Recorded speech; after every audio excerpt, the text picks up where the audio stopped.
President of Ilme. I am founder and CEO of Telenavis. I am Vice President of ITSLS, Vice President of the European Logistics Association, and I am a marathon runner. And I am with you this afternoon to make a journey about the city logistics challenge. In this journey, we are going to have three sections. We are going to have the section about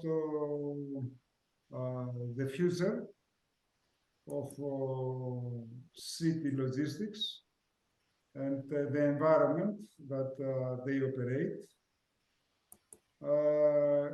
We are going to get into the present with a presentation about implementing technologies in city logistics with a case study. And finally, we are going to travel to Lima or Barcelona, that depends on you, and your votes. What would you like? What do you prefer to start planning and execution of everyday business of delivering parcels within the cities? I encourage you to have any question or to be active on asking whatever you like, whatever you want during this journey we're going to have for the next 3 hours. Through our platform, you can write your notes in the notes in Zoom. We are going to have 3 speakers. Lykourgos Manoliadis, who is the manager of logistics in the biggest company in 3PL, in third-party logistics in Greece. Lykourgos, you can say hello. We are indeed the biggest company, the 3PL company in Greece. I am the Deputy General Manager. I'm very happy to be here, excited actually, because this is the first ELA webinar. As we said, we will add it in our CVs for sure. I am not a marathon runner, Konstantinos. You well know that I present myself as a basketball player, so not a marathon runner, which is very, very difficult actually. And I'm very happy for you. And I'm a proud member of Ilme as well. Thank you, Lykourgos. Yes, Lykourgos is a very good basketball player. We have a great team in Greece. And Angelos is going to join us if he can solve the technical problems he has. And please, Daniela, can you contact him through his mail in order to solve the problem with? Yeah. Okay. Yeah, I have sent them. I have sent him 2 emails with a new link. Sorry for interrupting, but he's trying always to connect through the attendees because you can see actually the name of every attendant. Yeah. This webinar, so he's actually probably he can hear us now. Yeah, he has connected here as an attendant, not as a speaker. So I have. You can see the last email of Daniel. I can see it as well. You can use his link.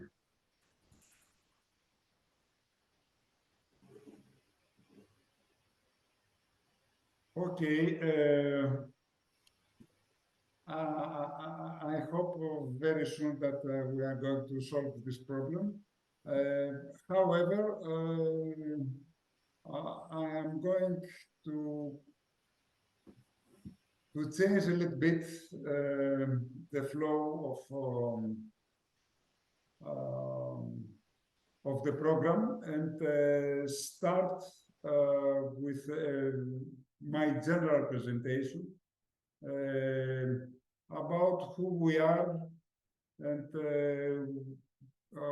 what we do for logistics and for companies logistics. We are a company that established in 2000.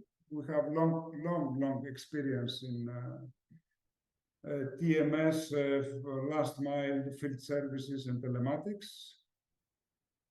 We have a strong team to provide the innovative application for mobility support and execution. We are very active in any logistics organization in Europe and in Greece. We have an international presence in Europe and the Middle East, and I really do hope that we're going to have also in South America, in which, by the way, I'm going to travel during Christmas. We are ISO 9001 certified and 27001 certified. The last is about the data of third parties. We have a long number of bigger or smaller companies in logistics, either in 3PL or consumer logistics or dairy or food or pharma, whatever, you name it.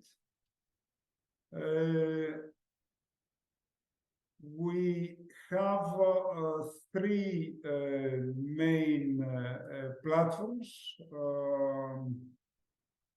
The one we are going to discuss later in much more analytical ways, Workforce Manager. The second is NAFLEET, is about monitoring any type of vehicle in the world. And the third is GeoManager, is a tool for strategic optimization of any network.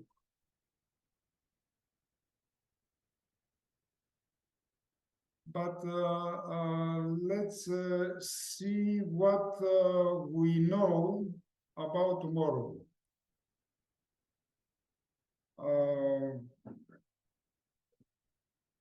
Logistics will become much more digital in all dimensions than they are now.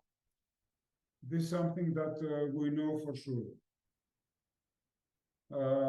Information will travel between companies, countries, and it will be about routes, about goods, about people. Plus the new story that artificial intelligence is bringing to the table, and how we can exploit AI in order to do our jobs even better. Visibility, planning, execution are always there in logistics, but they will become much more important. And I'm really happy that I see that Angelos is also with us. Indeed, and I'm very sorry for the problem. With the valuable help of Daniela, we managed to solve it. So I'm here with you now. Great. What else we know? Angelos, I have started, and you will jump in a few minutes, okay? No worries, of course, of course. Okay. What else do we know? We know what is happening in the European environment and the European legislation, and what is emerging out of this.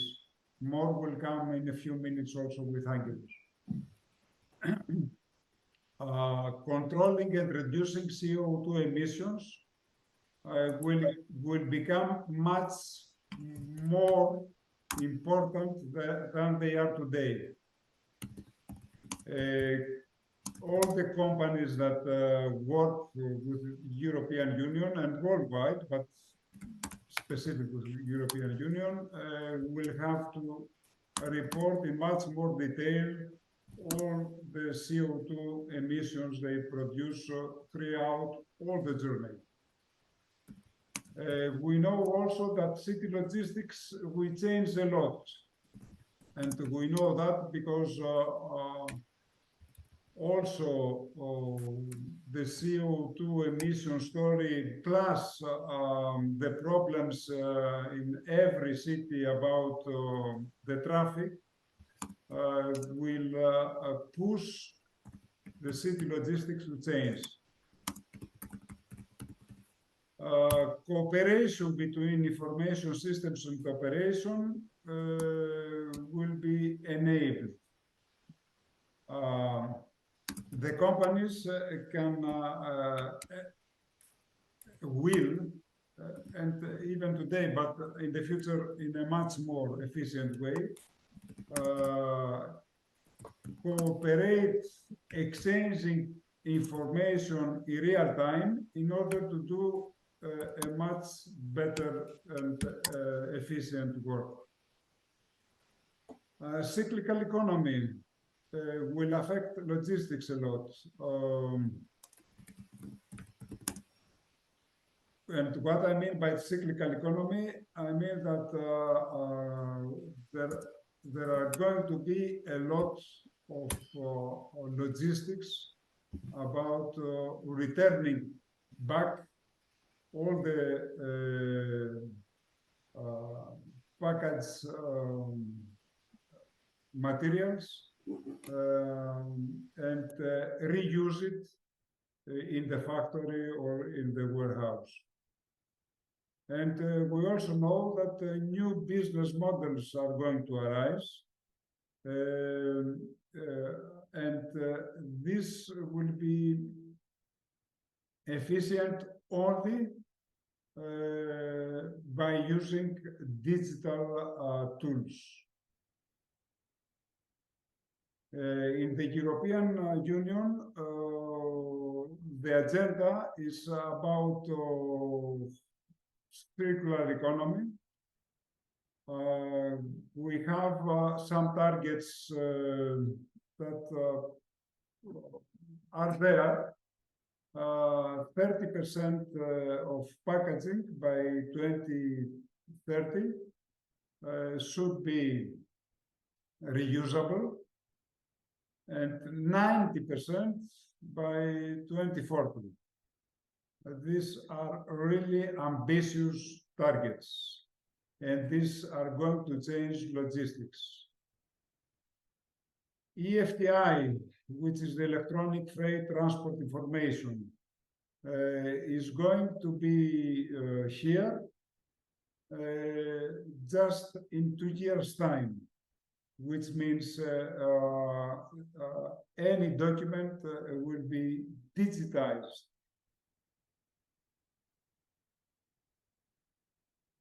Skills and workforce gaps and development in freight transport and logistics.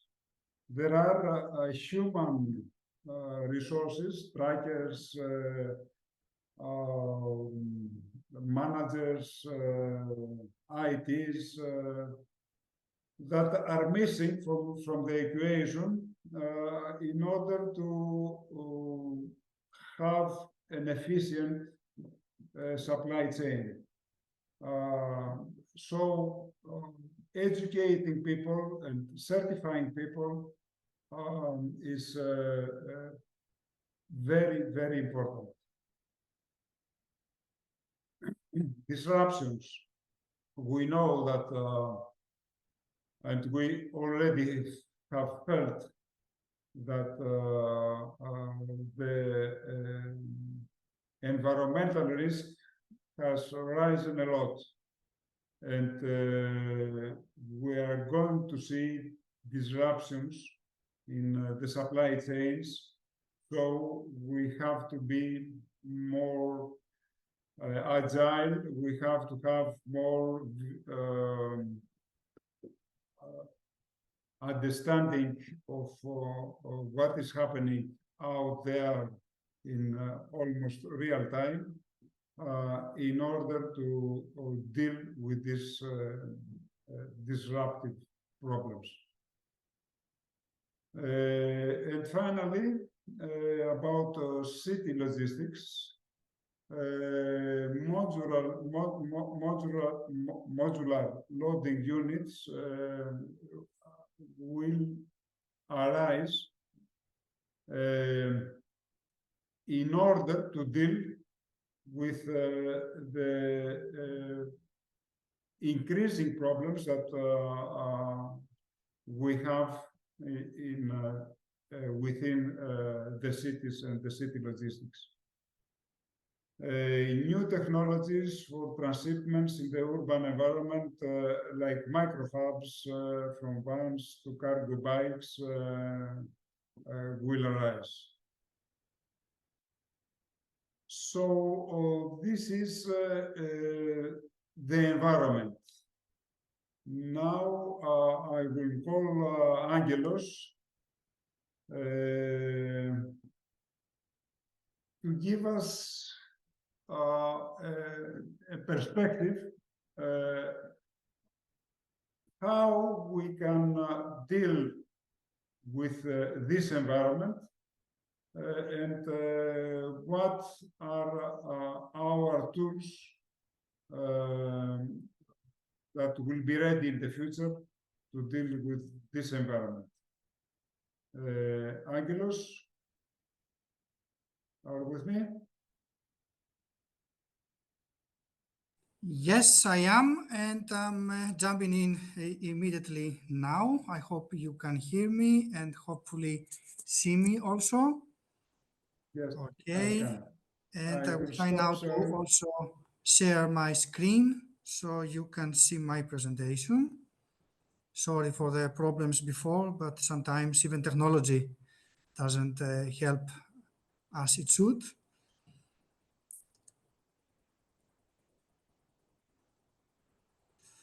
I think someone needs to give me sharing capabilities because it doesn't allow me from the organizers. Daniela, maybe you can help on that. You need to give me the... Yes. Yes. Wait a moment. Of course.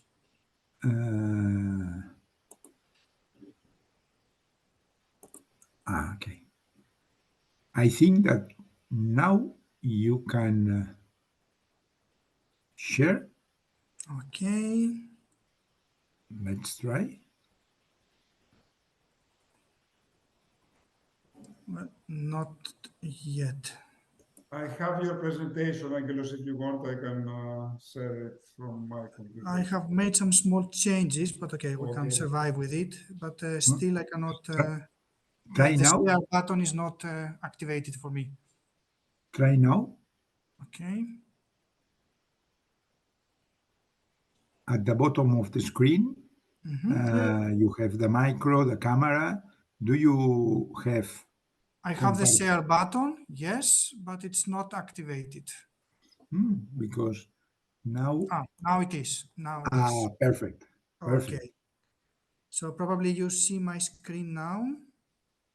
Yes, we can see. Yes. And the presentation? Great. Yes. Yes. That's all. Very nice. Okay, so we manage. I'm going to speak about technology, but technology doesn't help us a lot in this respect. So I'll try my best.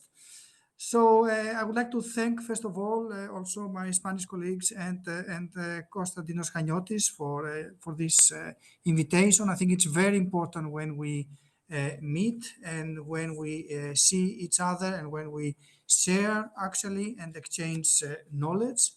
And the idea behind today's presentation, from my side at least, is try to give you a little bit the perspective from the transportation side of logistics. So the importance of transportation, the new trends in transportation of goods, how things are moving, not just in Europe, I think globally, because nowadays with globalization, everything we do affects each other. So we're going to discuss a little bit about networks, about new trends, about new technologies, about how we can work towards the engineering of integrated mobility. And nowadays, when we speak about mobility, at the end of the day, is for both passengers and freight. So we don't separate it anymore. And we are going also to look a little bit on the challenges ahead and what is coming, what we can expect, what are all the interesting things and trends and big changes that we expect. Konstantinos spoke a little bit about few of them. Allow me, before I start, to say a few words about myself. So I'm coming to you with multiple hats, actually. My main position is with the Institute of Communication and Computer Systems. This is a public governmental research organization in Greece, dealing with all aspects of electrical and computer engineering science. And within that, one of the biggest areas that we are working with is everything relates to smart systems, if you like. And smart systems, it's a word that we use for everything nowadays, but it also has a major effect in transportation, in logistics, in energy, in cities, everything that is related also with our discussion today. And ICCS is quite a large organization with more than 800 researchers today, more than 2,000 projects actually, and many of them also active today. And one of the main focus areas is exactly what we are discussing today. And at the same time, I'm coming to you with the hat of the chairman of ERTICO. ERTICO stands for ITS Europe, so Intelligent Transportation Systems of Europe. Of course, it has a great collaboration also with the Americas, with Asia. So everything we are discussing here actually is a kind of common understanding, if you like, or common concepts with all the actors all over the world. And the third one I would like to mention is ALICE. ALICE is the technological platform that we have today in Europe, which is dealing with all technological innovation and all new aspects and concepts for logistics in general. And I will say a few things about that also later on. So where can we start from? I mean, the need for sustainability,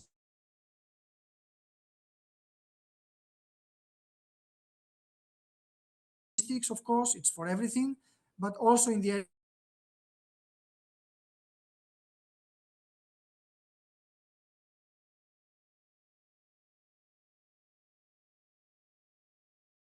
Technology does not help Angelos at all today.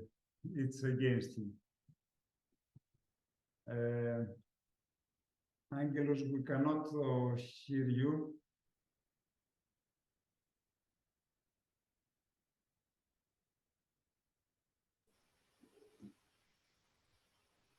Hello, Angelos. I think he lost the connection.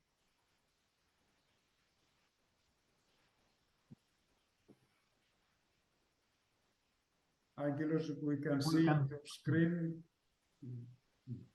but we cannot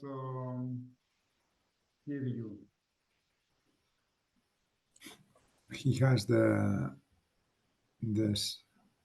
micro is activated. His micro. Yes. So Can you hear me now? Maybe. now, yes. Perfect. Okay. I closed my screen. Maybe it doesn't help with the bandwidth. So I don't know until when time did you hear me? We see, yes, we see again your screen. Okay. About exactly at this point. Very good. Okay. So I was So saying, go ahead.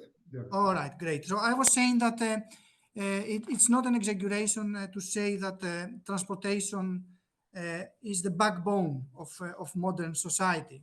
And it actually provides the means for people and for goods transportation to move from one place to another. However, at the same time, as population grows and economies expand, transportation networks are actually facing increasing pressure to perform at higher levels of efficiency, of safety, and of effectiveness. And this is actually one of the biggest challenges that we are facing today overall for transportation, which, as I said before, affects also the logistics sector. So, what are the main challenges that one can see in this respect, in this discussion?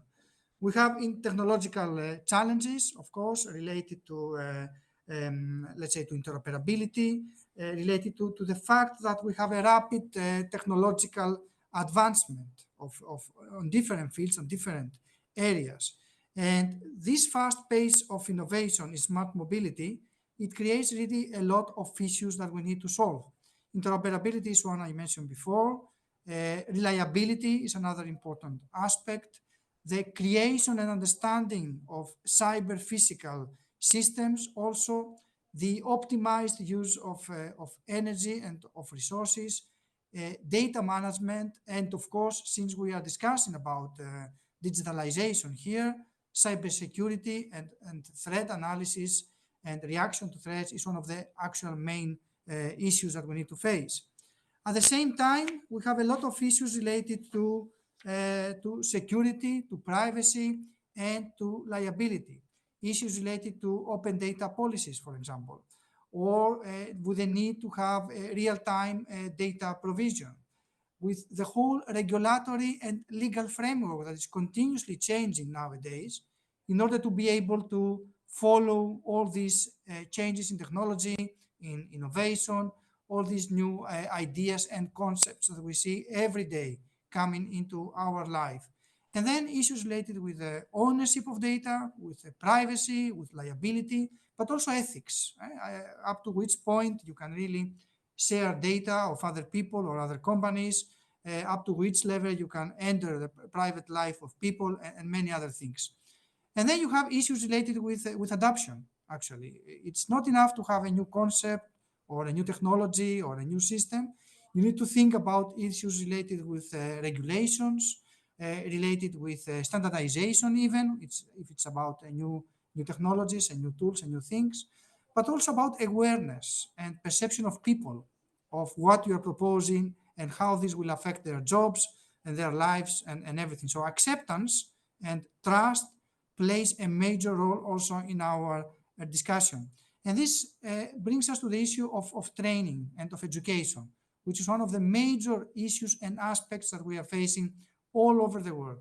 How we can really train our professionals, our workers, our citizens at the end of the day to these new systems, these new ideas, and how can we work with the acceptance and the trust.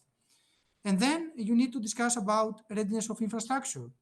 Is it enough to discuss about new concepts only or new technologies? Do you have the infrastructure installed?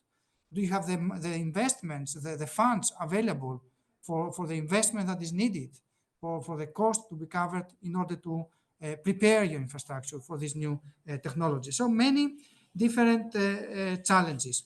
And one of the ways, of course, to address these challenges, of course, one issue is related with the technology that I mentioned. I will come back to that. But there's also the issue of policies and of targets.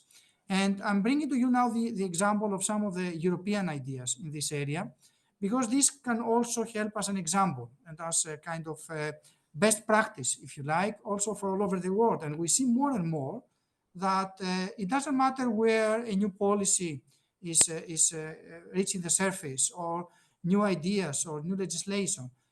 All the regions then they follow and they try to connect to this new policy. So In Europe, when we discuss about mobility of people and goods in general, we're discussing about sustainability.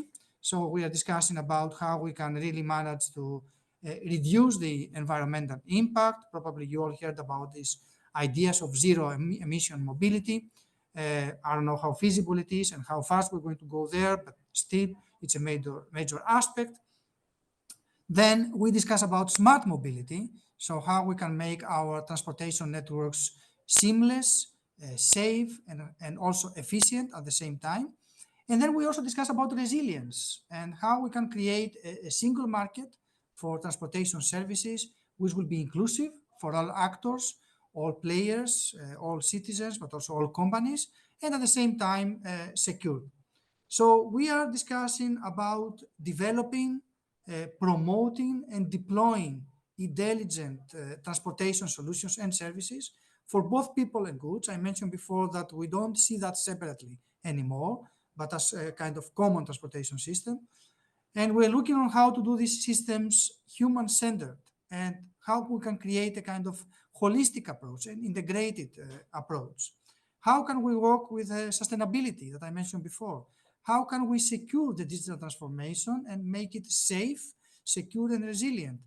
How can we go into the economy of platforms, which is now the new trend? We have been already moving from the economy of data, and we're moving to economy of platforms. And how can we really build partnerships for activating all these trends and all these capabilities? And what we do today here, I think it's a way, it's a measure towards this direction, because this brings people together. We can exchange, we can share knowledge, and we can build partnerships. I will give you a few examples. Of course, I'm not going to go into the detail about all these things, but a few examples of all the policy that is taking place today in Europe. And I know also that the same is happening in all regions all around the world. But Europe especially is dealing a lot with the green economy. So we have created this famous Green Deal that we are trying to really minimize the emissions, making the whole economy, and of course transportation is part of the economy, more sustainable, find alternative solutions actually, and support new technologies, digitalization, automation, connectivity, in order to work towards this effort. And we have recognized that data is really the backbone for that. So one of the major things that we have done is this Data Act that is trying to regulate in a way, or formulate in a way, how we can really manage with data, how we can really open our data, how we can really make them transparent, available to all, and at the same time safeguard them, work with the privacy, make sure that the identity of data and also the ownership of data is not lost. And then we have been working towards a smart mobility strategy. So new legislation there, new ideas, new concepts like automation, for example, and how we can really deploy automation. I mean, the target now is 2030. We'll see if this is feasible or not. But there's a huge effort in this area and a lot of initiatives in general. And one of the more recent things that we have done is this new Artificial Intelligence Act. And I think if you ask me, artificial intelligence is really the elephant in the room. It's the new thing that is changing almost everything, the way we are thinking, the way we are doing things in all aspects of our life, economy, work, business, and all aspects that one can imagine. And I think this is a very unique approach. It's the first time that a region, an area, is trying to formulate rules in order to address also the risks about artificial intelligence implementation, create a kind of solid methodology that will help us identify all the high-risk artificial intelligence systems, apply them to both public and private actors inside and outside the EU. And this comes again back to what I said. This is actually has a global effect. But at the same time, allow artificial intelligence and all the benefits that we have from it to grow and to be really implemented in all our sectors. So a number of different activities and policies and pillars that is being now taking place in Europe, which, as I said, affect the whole world. One of the major things, I mentioned it before, probably you heard the expression that data is the new petrol of the economy, or it's the new backbone of the economy. And that is why we give really a huge attention to data, and especially to data sharing. So the idea behind the data strategy of Europe is really to create what we call common data places. So areas where in the different sectors of the economy, and logistics is one of them, mobility is one of them, energy is one of them, agricultural is one of them, and all the others you can imagine, we can create common marketplaces, common areas where we can store data, we can use data, and we can extract data to be used for any type of business, as open as possible, as transparent as possible, and as reliable as possible. And this is really one of the biggest things that are happening right now in Europe about data. And of course, there you have a lot of challenges, and interoperability, appropriate governance models, how you can really ensure trust and security about the data, how can you standardize, how you can create a taxonomy of data, of metadata, how you can create access rules and APIs, so it will be easy for everybody to access this data. How can you create digital twins of the whole infrastructure, transportation and logistics, and how you can create rules about that? How can you balance between public interest and private and industry investment and IPRs? And of course, privacy, security, neutrality, all of them are key aspects when you are discussing about data. And one can really recognize that if you would like to work towards really a holistic transportation environment that will really enable the new generation logistics, or the future logistics, one, you can identify really some mega trends, some areas where really things are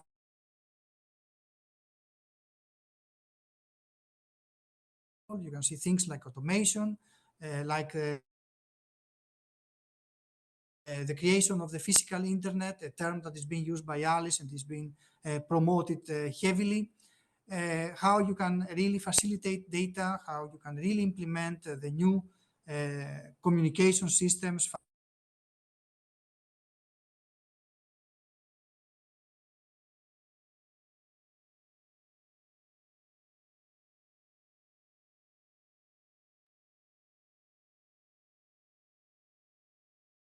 Problems that Yeah. persist with And all the different networks. So how to increase the resilience of the logistics sector? So play a major role. Artificial intelligence the same. Yes? Can you hear me? Yes, we can hear you Hello? now. We lost you for Okay. a moment. Okay. So I was discussing about the mega trends and all the different things that are going really to change the way we see transportation, but also logistics. And when we are discussing about mega trends, one of the key issues really here is integration. And more in every forum that you will find yourselves, integration is a key aspect. How can you put all the different elements of the mobility, of transportation, for people and goods, of the logistics infrastructure, of everything that we are doing together, integrate them in a transparent and interoperable way? So how you can create really an integrated common framework for creating an interoperable environment for human and freight transportation. And in order to describe all the difficulty of that, all the complexity of that, all the different elements that you really need to put together, we are using the last years the term Internet of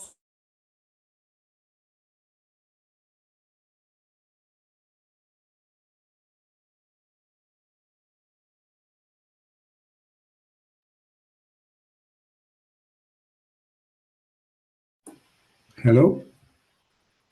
Angelos, we lost you again. Problems still persist. Yes, I think that probably is his internet connection. Yes, it should be internet connection. He should sue the company that provides internet. Yeah, but we We you can can see see the this. picture. Yeah, I think that maybe knows internet. Maybe is he push some button and he deactivate the.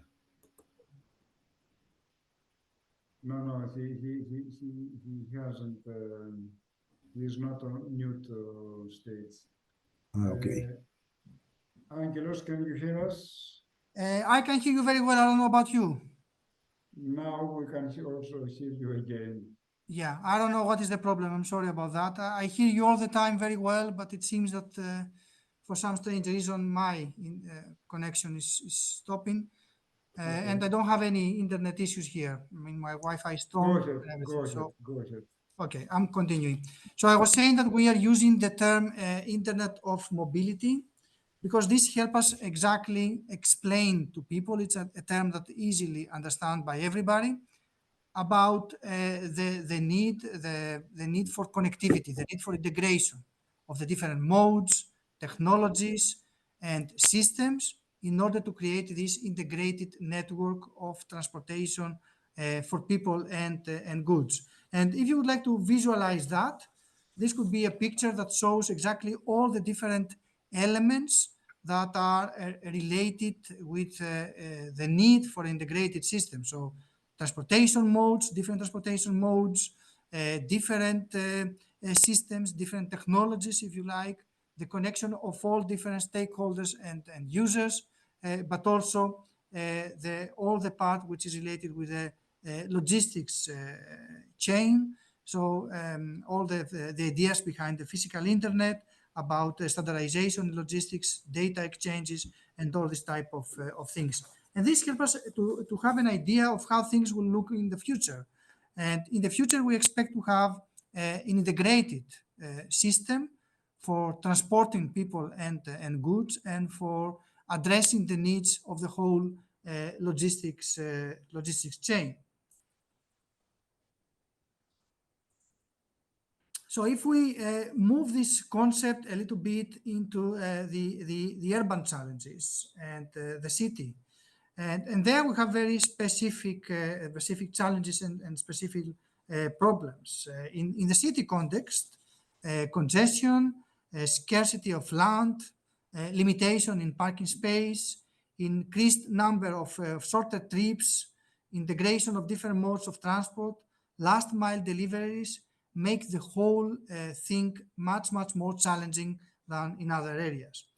The focus here is how you can really integrate different concepts like the transportation as a service, logistics as a service, and issues like interactive traffic management and other related concepts under one single operational framework with the concept, with the purpose of delivering at the end of the day multimodal transportation management and services at this urban environment, which can lead at the end of the day to faster and smoother transportation and logistics. A key point here and in all this discussion is that the user, whatever user means, is put at the center of the loop. And the concept that prevails is what I mentioned many times until now, the need for a shared mobility of people and goods with the same system. And there, automated vehicles, connected infrastructure, connected vehicles, connected travelers at the end of the day, connected logistics will be a major aspect of this whole discussion about the need for creating integrated transport systems. Cities and authorities play also a more active role in the orchestration of providers, even if they are transportation providers or logistics providers or service providers, creating public and private partnerships. And this is a key aspect. Without the cooperation of all the actors together, there is no way that you can really apply all these concepts. So new concepts of mobility, of transportation, of logistics inside and outside the cities, which will lead to something more than smart cities, what I like to call smart societies. And to do that, you need, of course, to smoothly integrate all these disruptive technologies that we mentioned before, and to make sure that everything can work together with each other.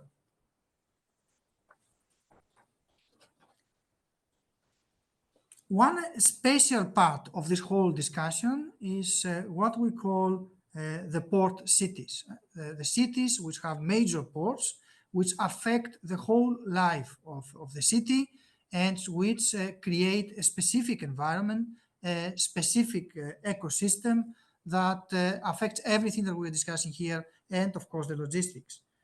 Both Europe but also the international market have already recognized that the development of smart port activities in ports is a vital development move. The world's largest ports right now have moved forward with impressive investments in smart and in exponential technologies, in this way shaping a trend that has the potential to redefine cross-border trade, change the rules, change the structure of the port industry itself through the creation of interconnected infrastructures and a collaborative management environment. With a fixed vision towards a circular and green economy, Konstantinos mentioned it also before, the broader strategies for the smart port of the future are also taking shape in different big ports all around the world, in Greece, in Europe, in everywhere, in every region that you can see and identify big ports. And this happens also through a multiple research activities with always an international dimension and importance. And among them, we can identify different pilots and tests and evaluations for the application of green innovative technologies, for the intelligent management of port operations, for security and data sharing concepts, the development of and the use of UAVs, of drones for the transportation both within the port and outside of it, delivery of goods, and many other things. By the way, whenever you want to interrupt me or to jump in, please do that whenever you want. So we discuss a lot about that. So at the end of the day, a big part of the whole logistics chain is happening today within the cities. And there you need to really to create a kind of a system, of a network, of a management structure that will really affect and really drive this whole transformation of the urban transportation network. And this is really a key aspect. And today, cities are playing more and more an important role to do that. Of course, I mentioned it also a bit before, research is a big part of this whole discussion. Through research, we can create real innovation, we can create new concepts, we can solve problems, and we can identify issues where we really need to invest more. So I think I mentioned all these things, so I will move forward a little bit. Okay. And I mentioned a little bit about research before. So in Europe, for example, we have a quite big program right now for research and development. It's called Horizon Europe. It's running already from 2020 until 2027. And in the core of the program is exactly the aspects we discussed. So decarbonization, safety, efficiency for all type of systems and sectors.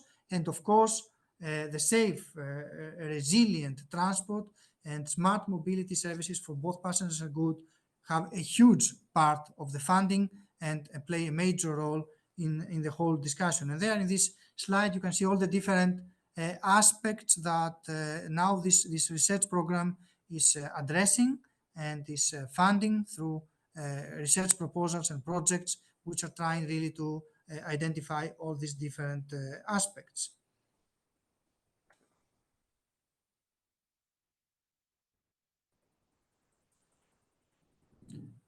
Specifically in logistics, part of the program is related with how can we address different problems and innovation related to green logistics and transport, the digitalization of the data, which is, as I mentioned, explained, a huge issue which is horizontal, transversal to all sectors of our life and economy. How can we address efficiency in the logistics chain from end to end?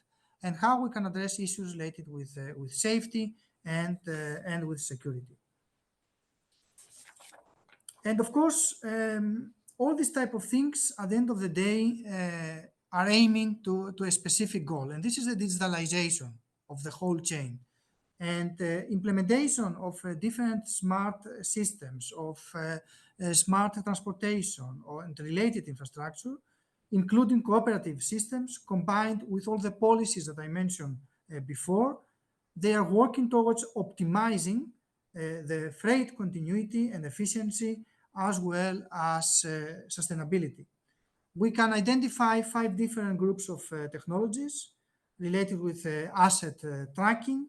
How can we really monitor freight vehicle position and status? How we can check on board status? How we can really monitor the different operating parameters of our freight, the load conditions, tampering attempts also, and many other aspects related with operations. The freight status information in order to facilitate the exchange of information about the goods flow between the different actors in the chain of logistics. The gateway facilitation to simplify and speed up terminal operations in all different aspects. If we speak about trains, about ports, about airports everywhere, this is a key issue today for discussion. And last but not least, the transport network monitoring. How can we really acquire real-time information about traffic flows, about weather conditions, about accidents, and all the other aspects that have an important role in the whole logistics chain. As an example of this type of work, I can give you some of these projects that are running right now, some of them finalized, some of them are running today in all the different aspects I mentioned before. All these are examples of different technologies implementation, like 5G technologies, the idea of the logistics as a service and transportation as a service, smart ports, all the issues related with data spaces that I mentioned before, but also the big aspect, the big chain of different software services and tools in the logistics areas. One of the biggest projects that we are running, actually finishing right now, is Phoenix, which is trying to support the development, validation, and deployment of digital information systems along the core transport network of the European Union.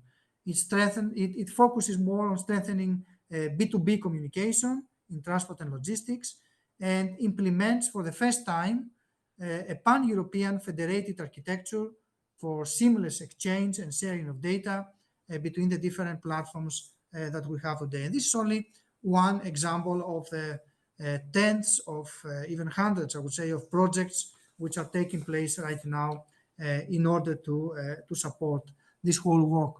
As you understand, this is a quite complex environment, and really to bring together all the actors and all the stakeholders, even to discuss and even to exchange ideas, and even to try to solve common understood problems, even to understand the terminology, if you like, and the new concepts. You need platforms, you need organizations, associations, where people come together from the different sectors of the economy, with different needs, with different opinions, with different challenges and different problems, but there you can really come together and discuss and try to promote common acceptable solutions. And one of these networks is one of the things I told you at the beginning of my speech that I will speak about. It's ERTICO. ERTICO stands for Intelligent Transportation Systems of Europe. Actually, it's of Europe, Middle Asia, and Africa. And it's a public-private partnership. Similar organizations also exist in the Americas. There's ITS America. In Asia, there's ITS Asia Pacific, and in all regions, actually, of the world.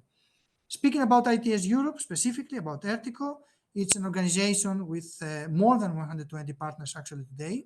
The power of ERTICO is that brings together all these sectors that you see at your screen, from traffic and transport industry to service providers, to research, to connectivity, to suppliers, but also public authorities and users. And this is the important thing. And the logo of ERTICO is actually how we can, in a smart, sustainable, and safe way, move people, goods, and data.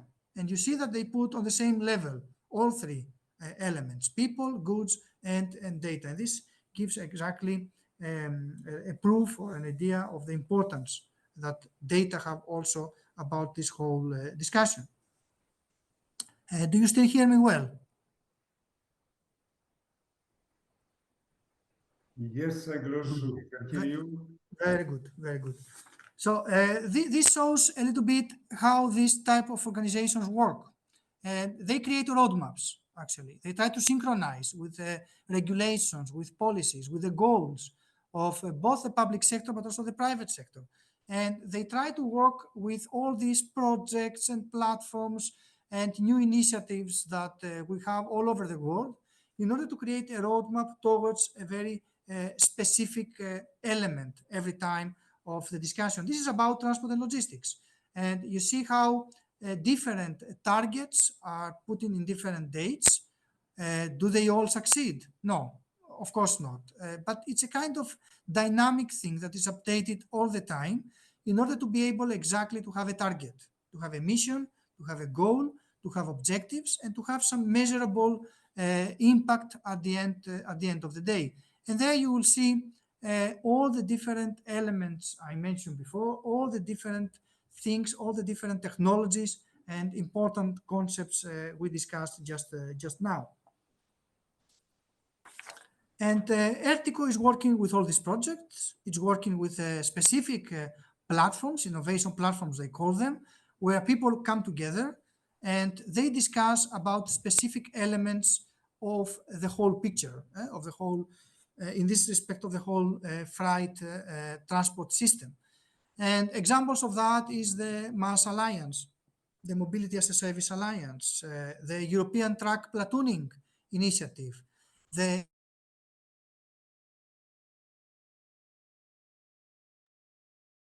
other things. And with these platforms, people can come together, users, companies, industries, suppliers, all of them, and discuss the different challenges and try to find common acceptable solutions. Another quite interesting platform of this level is one called Alice. Alice is a technology platform, as we call it, and is working specifically on logistics. And the key mission of Alice is how can we create a holistic approach and a common approach at the end of the day towards logistics of the future. And there you can see a little bit the different partners inside Alice, and this is quite an impressive partnership, I would say, with all the big players in the logistics sector, and not only, which they try all together at the end of the day to identify the key trends, the challenges, and the things that are coming for logistics. And there they're also trying to work together with other stakeholders, identify the key aspects, identify the key technologies, and see how this can really be implemented in real life. Alice again has roadmaps like ERTICO, and they are trying also to put it on a kind of a time framework, but not only. They issue white papers, and I invite you to visit both the sites of ERTICO and of Alice. You will find a lot of interesting documentation there, and you will see how these people are understanding the future, and they understand the different problems, challenges, and possibly solutions that are offering.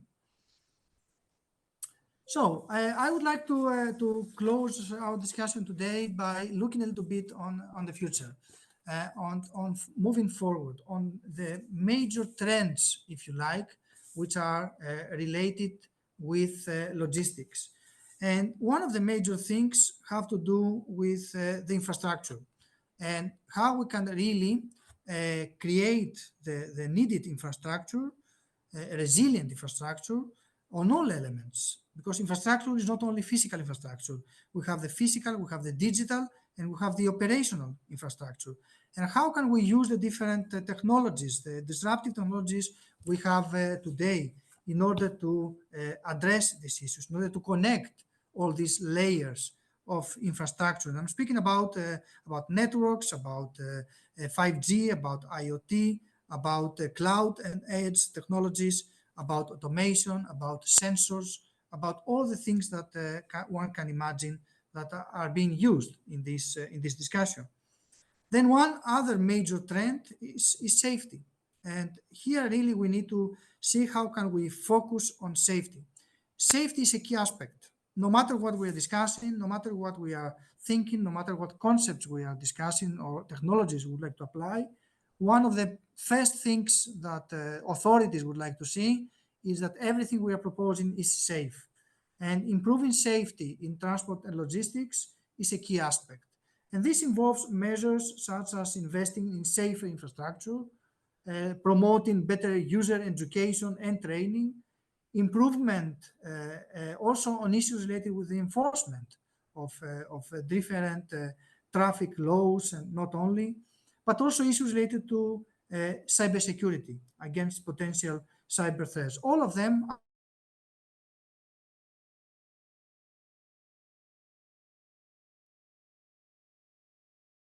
Angelos, we miss you again. And please, yes. Hello. Hello, Angelos.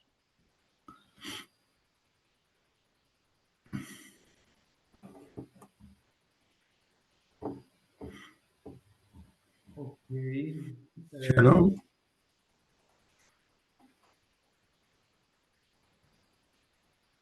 Angelos, we cannot hear you again.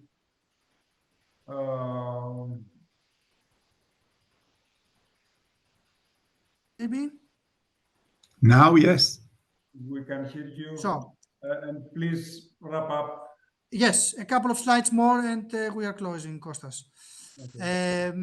So I was discussing about these major trends actually, and I would like to close also with the need to focus on user needs and skills development, and this is quite important. And this is the only way to move forward and to really implement this type of technologies. So, and if you would like really to see a little bit on the future, what is coming and when we're going to see all these interesting things and technologies that we're discussing. So already today, one can see a lot of automation on freight processes, on data exchanges, on multimodality, and on synchronized operations. Quite soon, you will see digitalized regulations, how you can digitalize all documentation and all the different circulation of data in order to move away from physical operation, documentation, and all this type of things. What is coming next is the interoperable solutions. No matter what platform you're using, no matter what system you're using, all these will be able to work together. And this will give us the road towards integration that I mentioned before, towards creating using new tools like drones or UAVs in logistics, like using artificial intelligence, robotics, and all the other things I mentioned before. And finally, the way to create really a sustainable future for logistics is through the need for a holistic approach through the creation of a smart environment, not only for mobility, but all the operations related to people and goods, how we can really create collaborative open source initiatives, data-driven systems, informed decisions based on data. How can we encourage research and innovation, because this will always be needed in order to solve problems, create advocacy, technical advocacy for sustainability, create collaboration, and this needs to be international, cross-border, cross-region, all over the world, and how can we really share technology advancements and build knowledge and acceptance.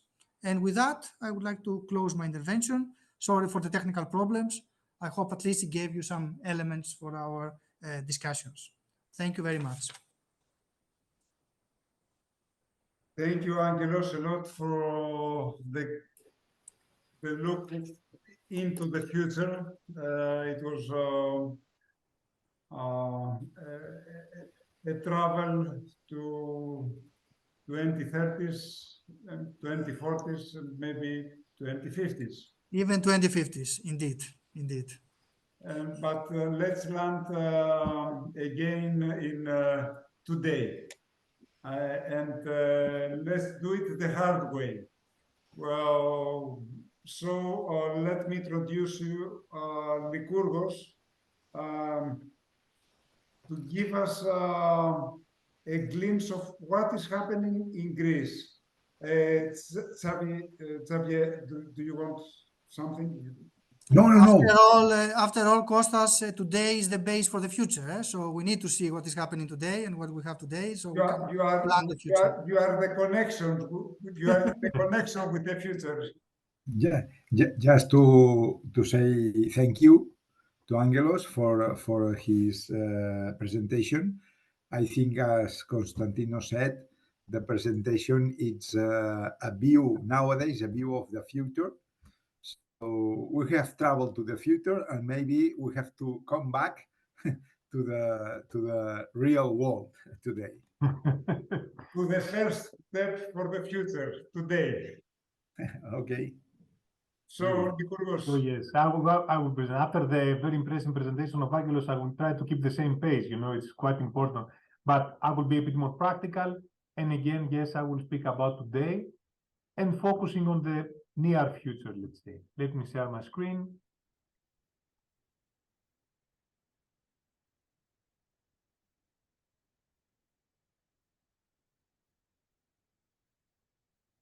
Can you see my screen? We can see your screen perfectly, yes. Perfect. So, well, I will present you what we do today in the city logistics sector and what we have to do in order to optimize all these activities and to overcome the challenges. Only one slide for our company and for the Greek market. Just to inform you that we are the biggest company in Greece, having 11% of the market. As you can see, the market in Greece is quite fragmented. 30% of the market are small players. If you have a warehouse and a vehicle, you consider yourself a logistics company in Greece. So a lot of small players. And I would like to say now that, as Angelos said, having platform associations or being part of Vertico, of Alice, or of a collaboration may be the key.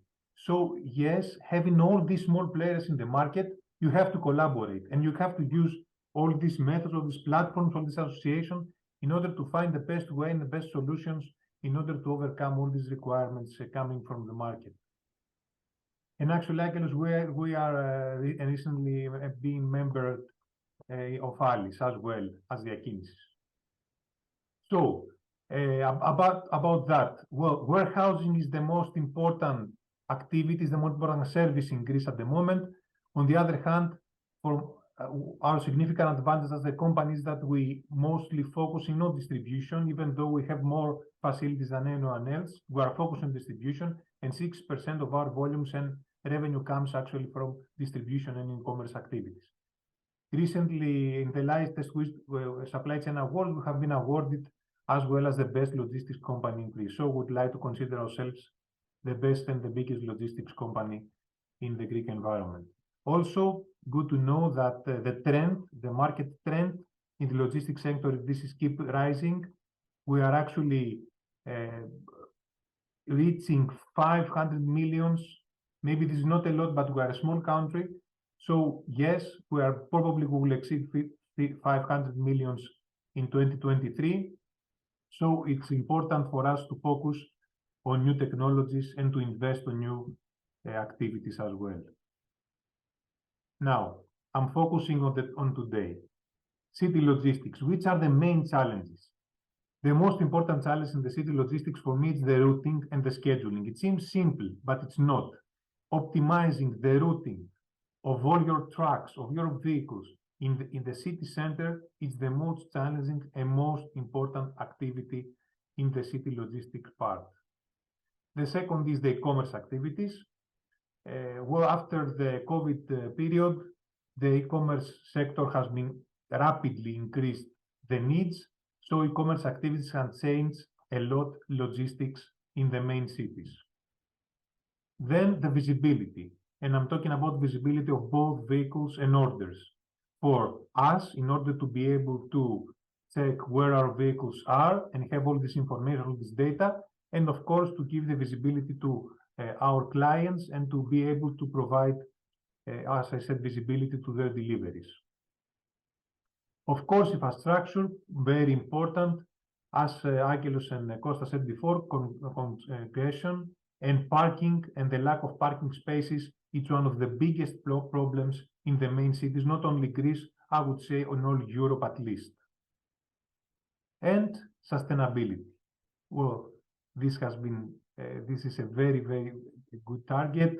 2030 is a few years in front of us, and 2050, again, we have to do a lot, we have to invest a lot, and this is one of the main challenges. And of course, cost. This is the only slide that I will discuss about costs, but cost seems to be the last mile seems to be the more expensive part of the distribution channels.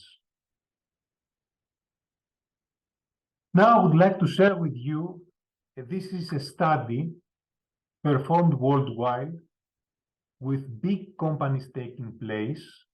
Actually, the overall revenue of these companies was more than 150 billions in total.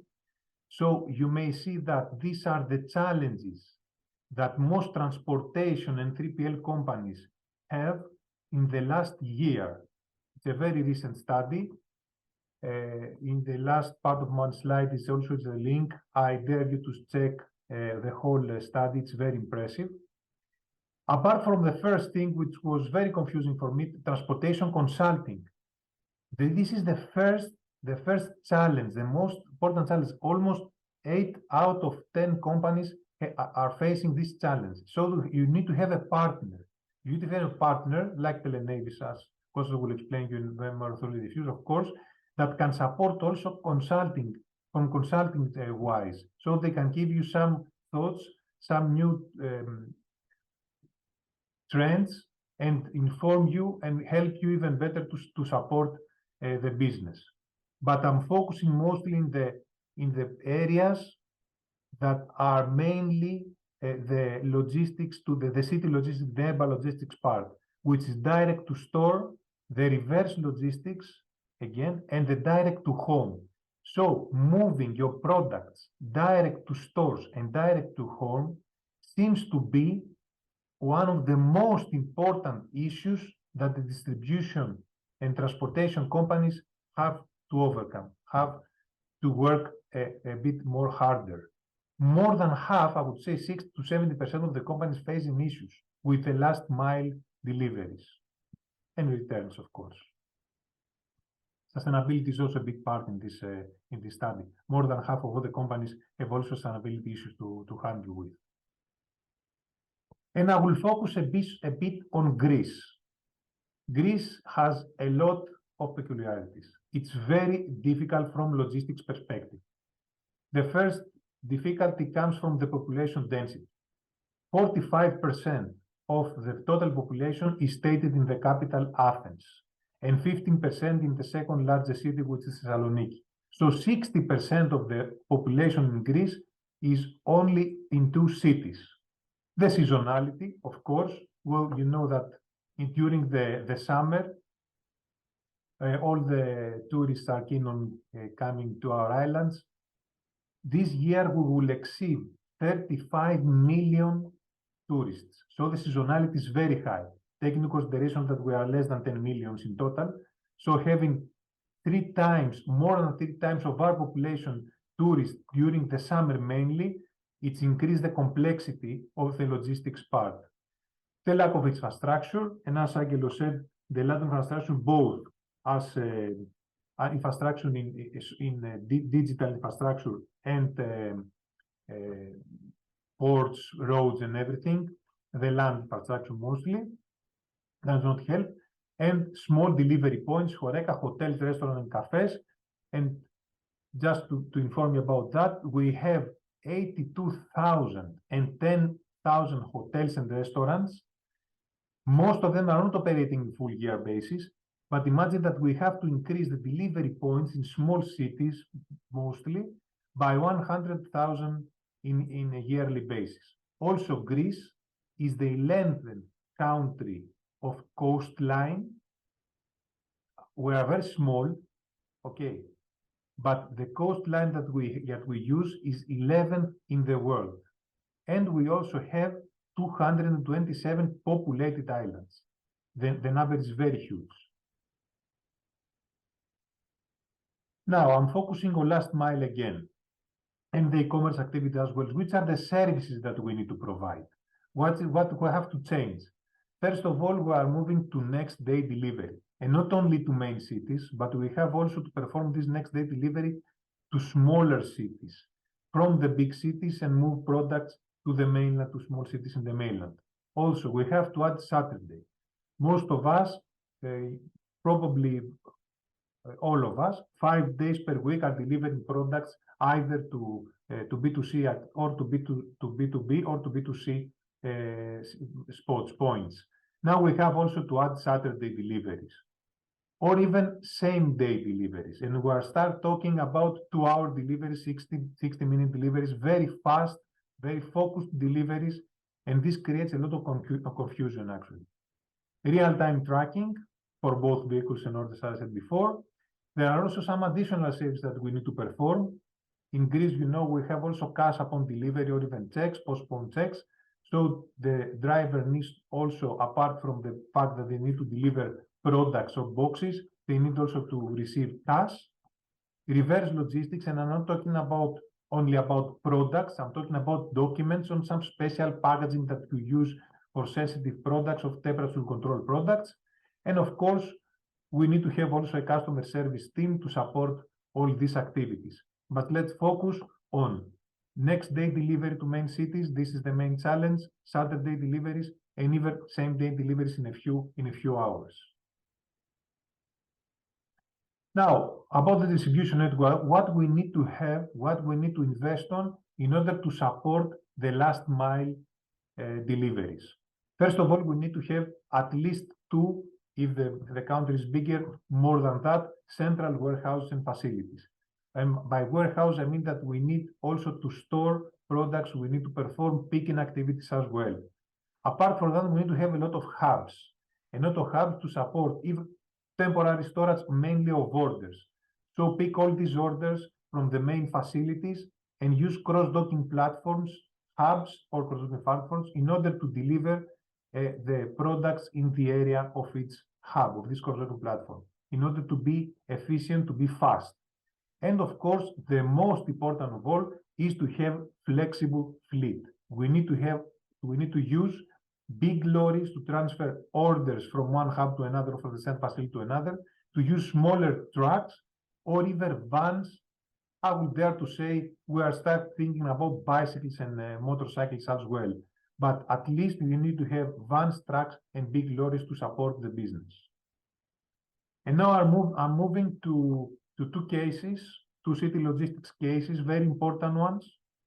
The first of all is related to ESOP platforms. You know, an ESOP platform connects all merchants to all clients all over in a country worldwide. or even worldwide, or even in a country, from one location to another. So as an example, I'm using a client stated in Crete, one of the most beautiful islands in Greece, and they order something from a store which is located in the north part of Greece, Alexandroupoli.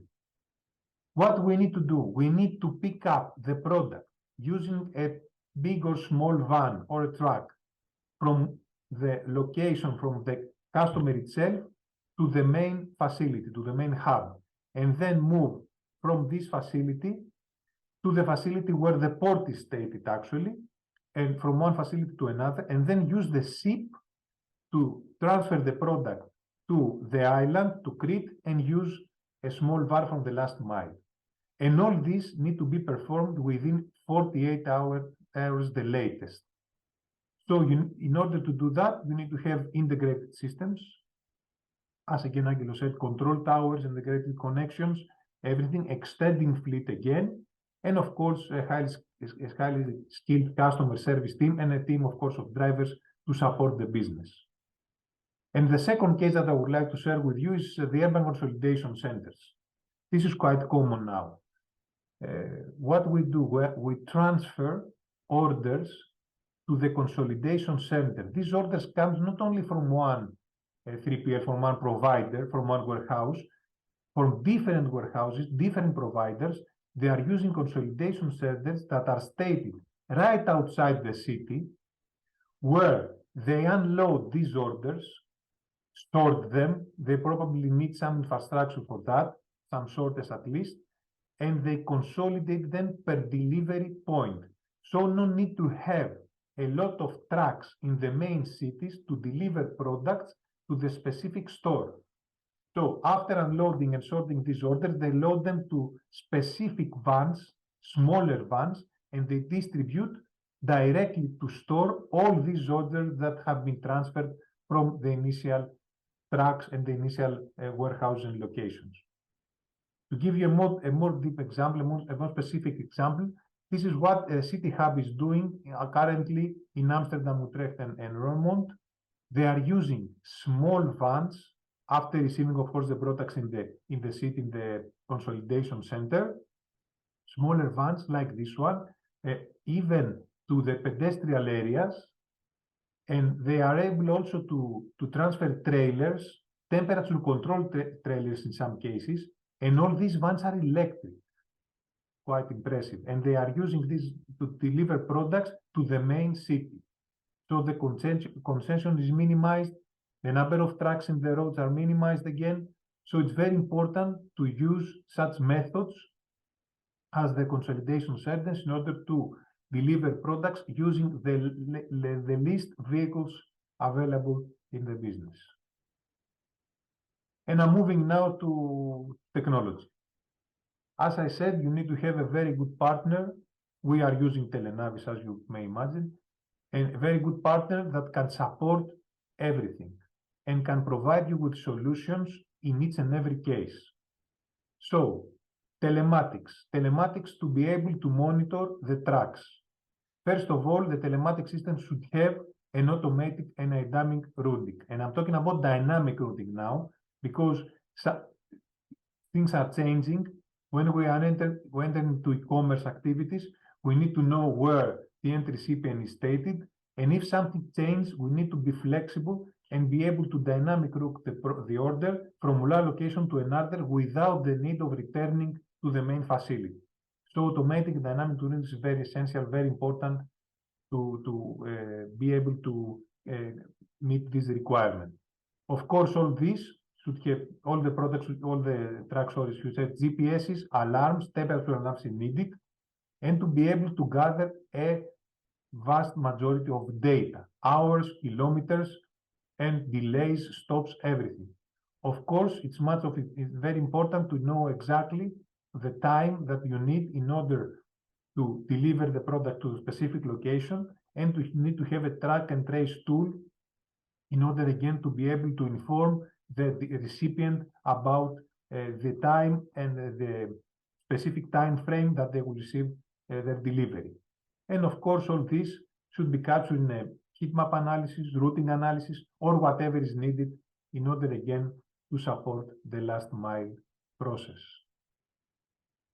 And of course, apart from capturing all this data for the trucks and for the vehicles, you need also to have a POD system, a proof of delivery system, a system at least in order to know exactly where your order is.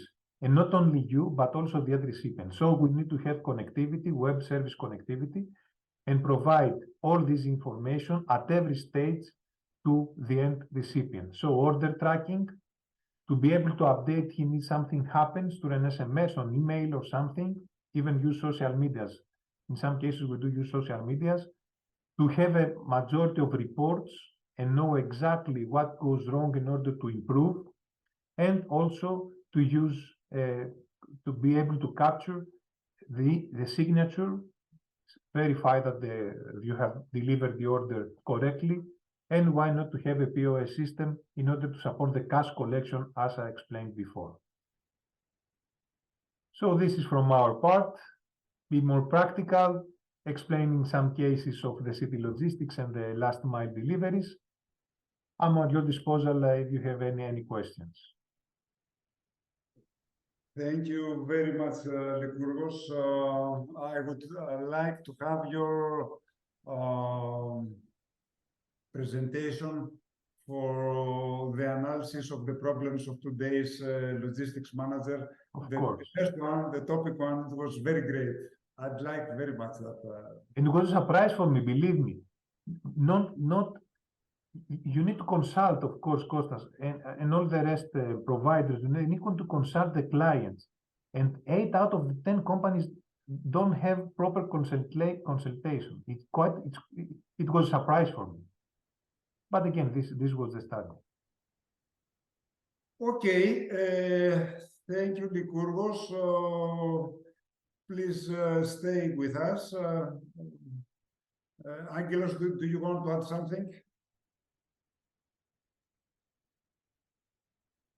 Otherwise, we are going to jump to Lima. I think addressing the first part of what Lykourgos discussed and all the challenges and everything, and the things that we are expecting to come, it's the best way to move forward. And I think one could prioritize really between what is coming short term and can address really now, today, different things. There are today a lot of state-of-the-art things that we can use to address some of the issues that Lykourgos mentioned, and to see exactly what is coming mid-term and what is long-term. And I think every company that works with logistics needs to prioritize these things, to be aware and to be prepared. I think this is the key message. I totally agree. Okay, great. I know that we have promised a coffee break, but I'm going to trade this with having, let's say, 10 minutes earlier the finish line. I know that for some of you, it is the start of the day, and there is a lot of work to be done ahead. And a lot of you, it is the end of the day, and you are already exhausted by the day that has passed. But we are going to have some fun now. We are going to have a travel to Lima, imaginary and in the map, fortunately. And we are going to solve the problem. We are going to see through the platform how somebody in Lima, which has, let's say, 101 orders, is going to do it, is going to produce routes to service the clients. We have generate some data from supermarkets or mini markets and stuff like this from Lima. And what I am going to do, this is my first ever time that I'm going to do a routing in Lima. I'm going to create the daily routes for this dispatcher manager and assign them to drivers in order to be executed. So I am the routing manager. I have from my system these orders that have been generated through the ERP, CRM, whatever it is back there, or as Lycurgo said, by the ESOP itself. And I'm going to create routes. Let me refresh it first. Yes, fine.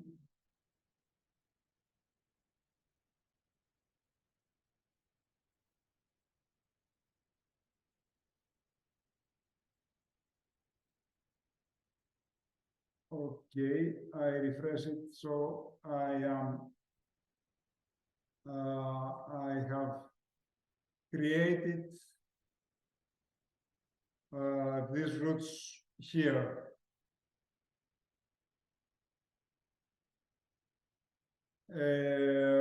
Which means that I have generate the green routes, the purple routes, the yellow routes, and the dark routes, dark green routes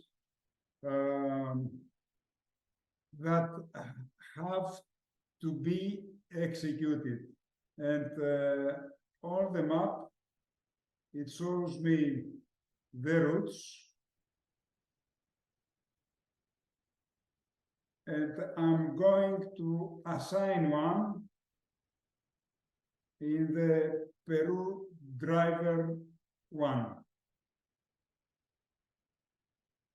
So by assigning this route to a driver, the driver has in his mobile application this route ready to be executed.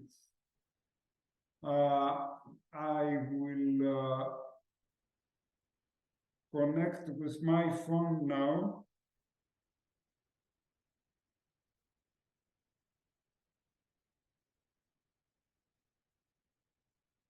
Give me a second.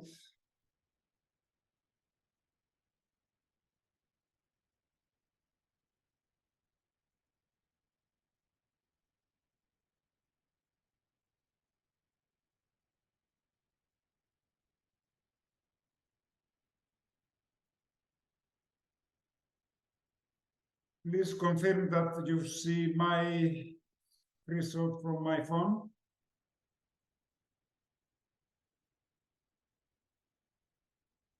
Do you see that? My phone?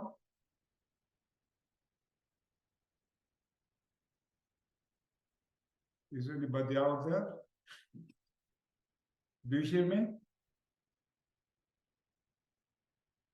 Hello? Yes. Okay. So you can see my phone. Yes. Great. You can see my application, and I will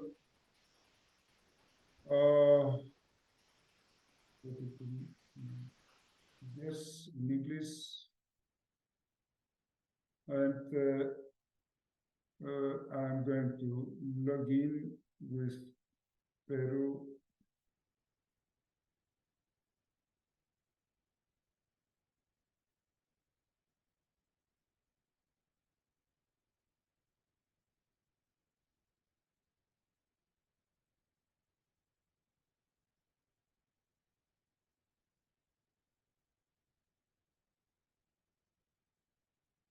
Okay, now I have this route that has been assigned to me. You can see route 1. Let me change the language. Okay.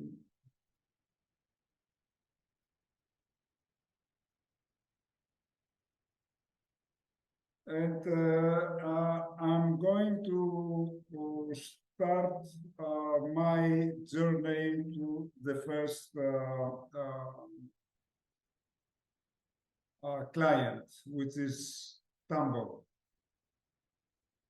I can have a route to Tambo. Of course, not from Greece, but from selecting somewhere in Lima.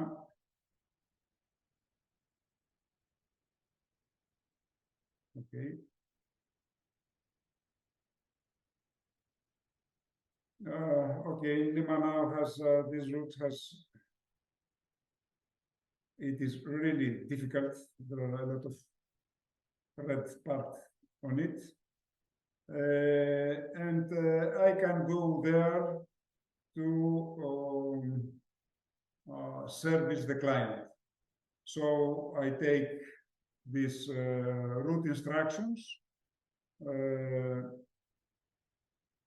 and when I arrive there, I can do my scenario. Let's say that my scenario is to capture a photo, which can be something like a document.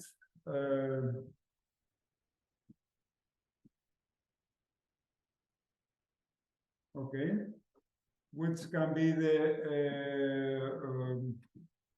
invoice or the bill of land or whatever it is there, signed by the client. I can have a digital signature.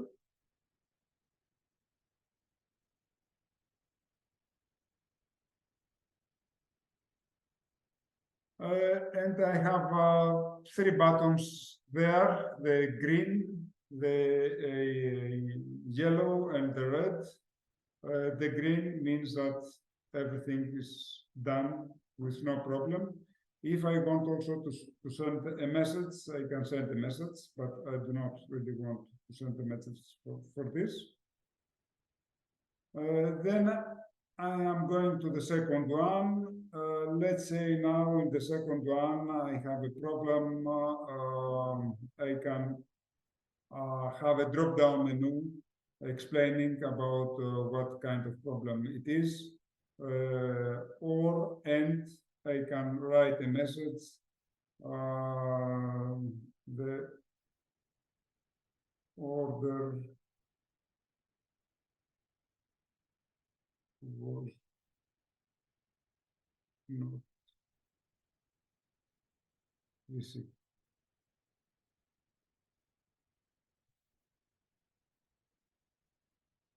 And I can go also to a third one, and I'm saying just I failed. It was closed.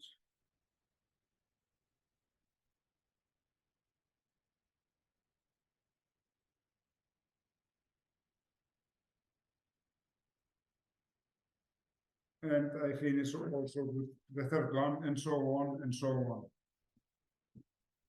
Now, whatever I have done here as a driver,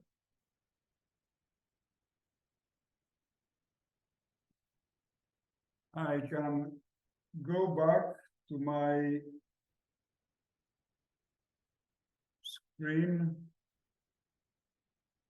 as a manager, as a dispatcher.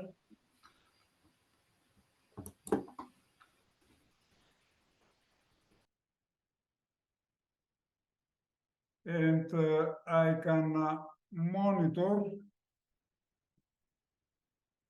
whatever happened out there. So I have a third one. This is the Greek time, 1942. a yellow one or orange, whatever you name it, 1943, and the red one, 1943 again.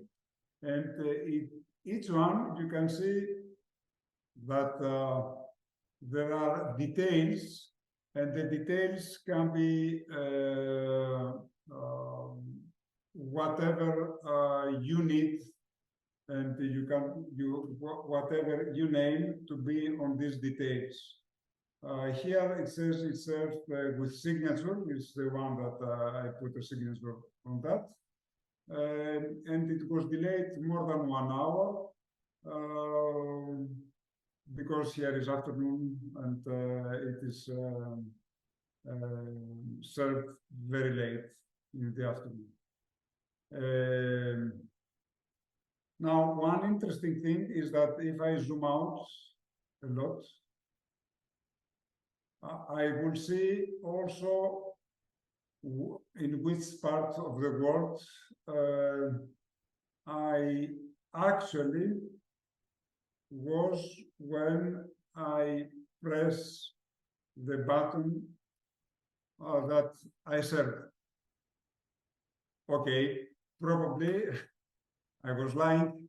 I was in Athens, so I was not in Lima. But however, the idea is that we have captured time and location and all the other data needed just in one place. And everybody can have the same reality of what is happening just in one place. And by saying this, you can see in the detailed report that in one line, this is the served one, and this is the problematic one. In one line, you can have the photo,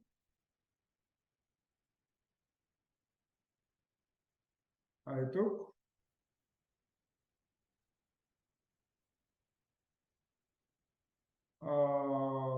the signature,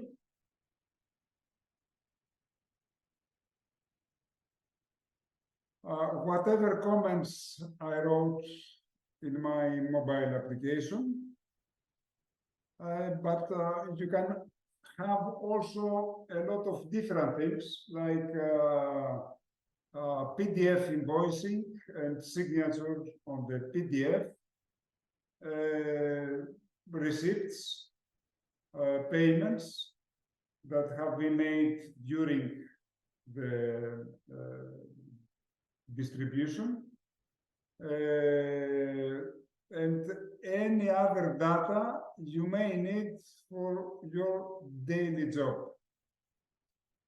And more than this, you have the time, you have the location, the exact location, and you have also all this information can be shared with your final client, can be shared with your partner. Let's say if you are a 3PL and you have someone who gives you orders and they want from you the proof of delivery with the documents. At the time that is really happened, then you can share it very easily with the partner screen that can give you all the information that you want to share with your partner, which means that you decide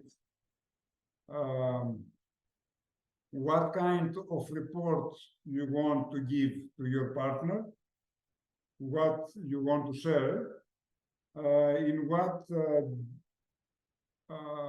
range of days you want to cover. You can cover from today back to 1 year or 30 days, or you can cover from yesterday back to 1 year or 30 days or 7 days or whatever. And you can pick up the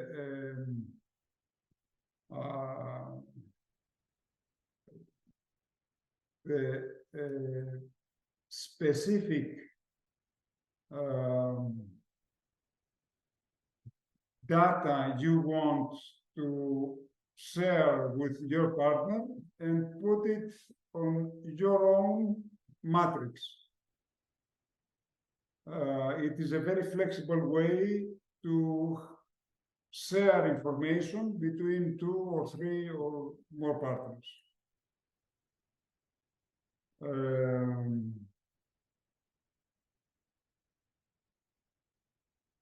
You can also have your vehicles, your type of vehicles, and what kind of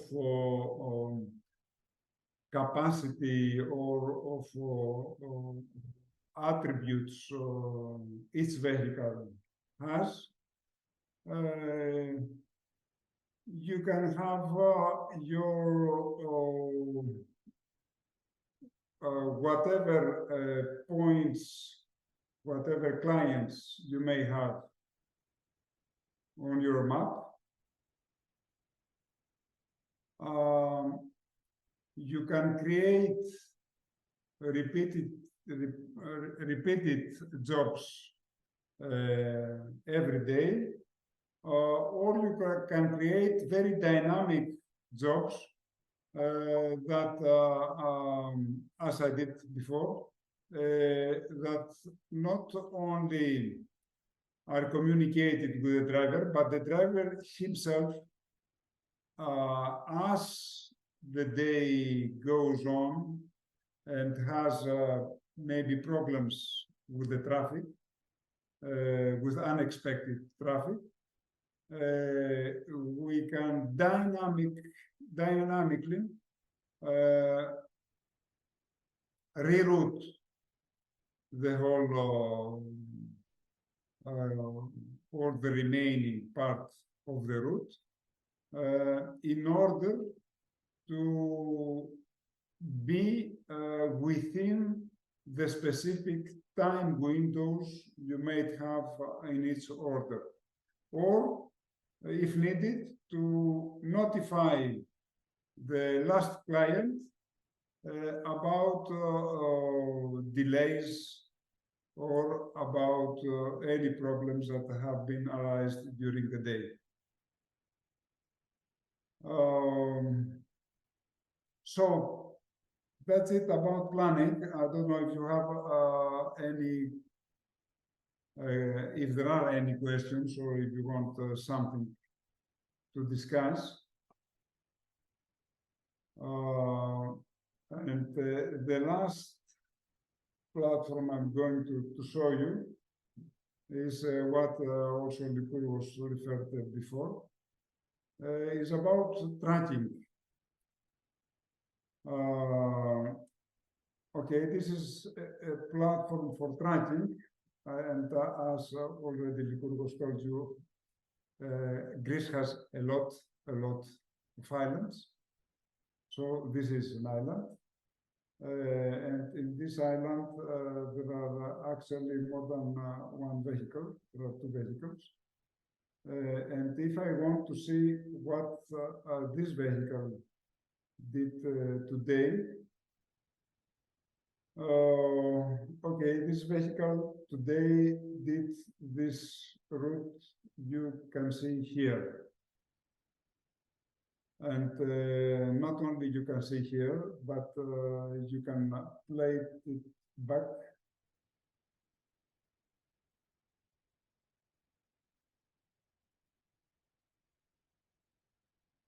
When I play it back, this blue dot is moving, and here it says velocity and what time, the exact time of where it was during the day, and it needs a stop.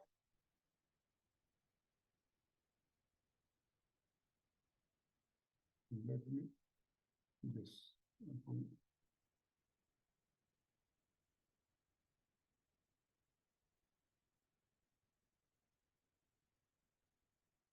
Okay, I will do it again.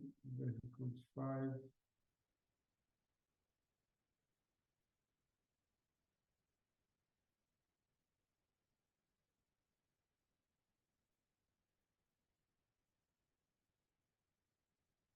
You can see time and velocity of the vehicle, and over each stop, you can see the minutes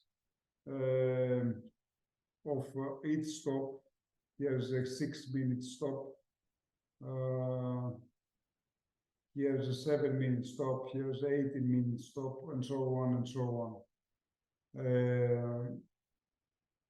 And of course, not only this, but you can have a lot of reports about stops, about daily workloads. If I put the daily workload report, it will produce for today the report about what each vehicle did.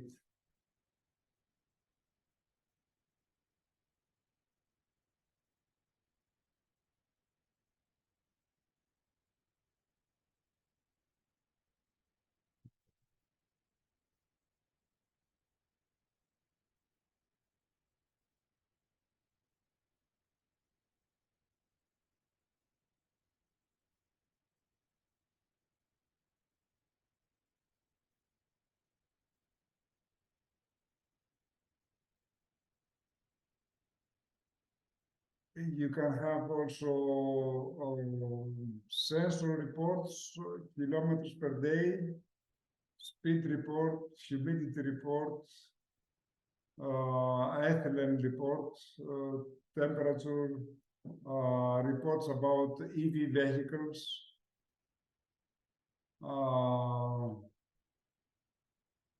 doors, alerts, emissions, fuel consumption, vehicle sensors report,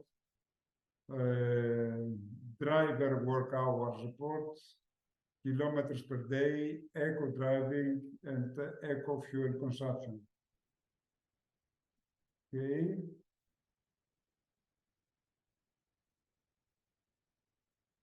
I will do it for today.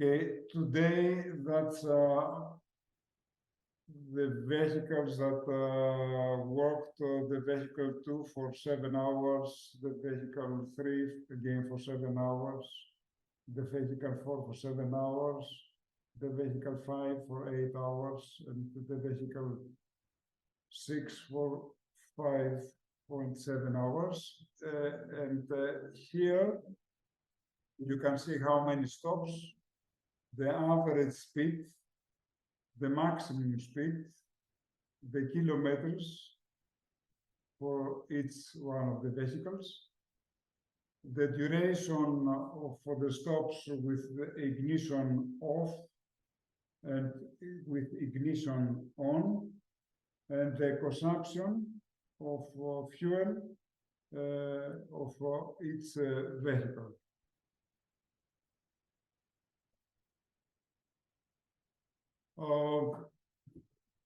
So that's the story of how you can start creating an environment for delivering in city logistics, and here I am, yes, and how you can create a digitized world about your everyday business, sharing it with your customers or your clients.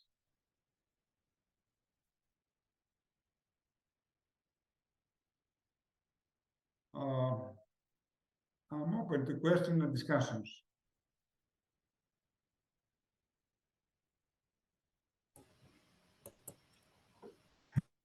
Hello, Hello, Xavier. how are you? Fine. Okay, so thank you very much for this first part of the workshop, of the webinar, because I think that we have understood the future, we have understood what's happening nowadays, and we have seen one solution. Of course, is not the only solution, but the philosophy, the way to manage the transportation in the cities.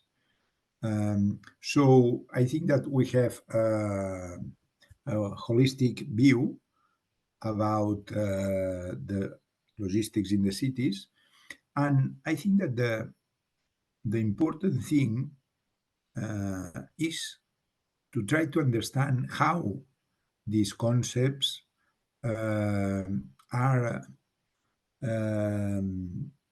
applied in each situation. Of course, you shared with us two examples, Athens and Lima. And of course, the logistics in Athens, in Lima, or in Bogota, or in Barcelona is very different, because the traffic is different, the situation of the warehouses is different, and blah, and so on. So from your point of view, it's maybe a question for all of the key speakers. From your point of view and your experience, which are the steps that we have to follow to succeed in an implementation of a software, maybe this or maybe another one, in a specific situation? So I have the software, I have the city. So which are the steps to join this, to match, and to have the solutions? Which are the difficulties that I will afford in this trip? Because for sure, the things will not go the first day. Which are the difficulties? Which are the challenges? And of course, which are the advantages of this kind of solutions? Okay.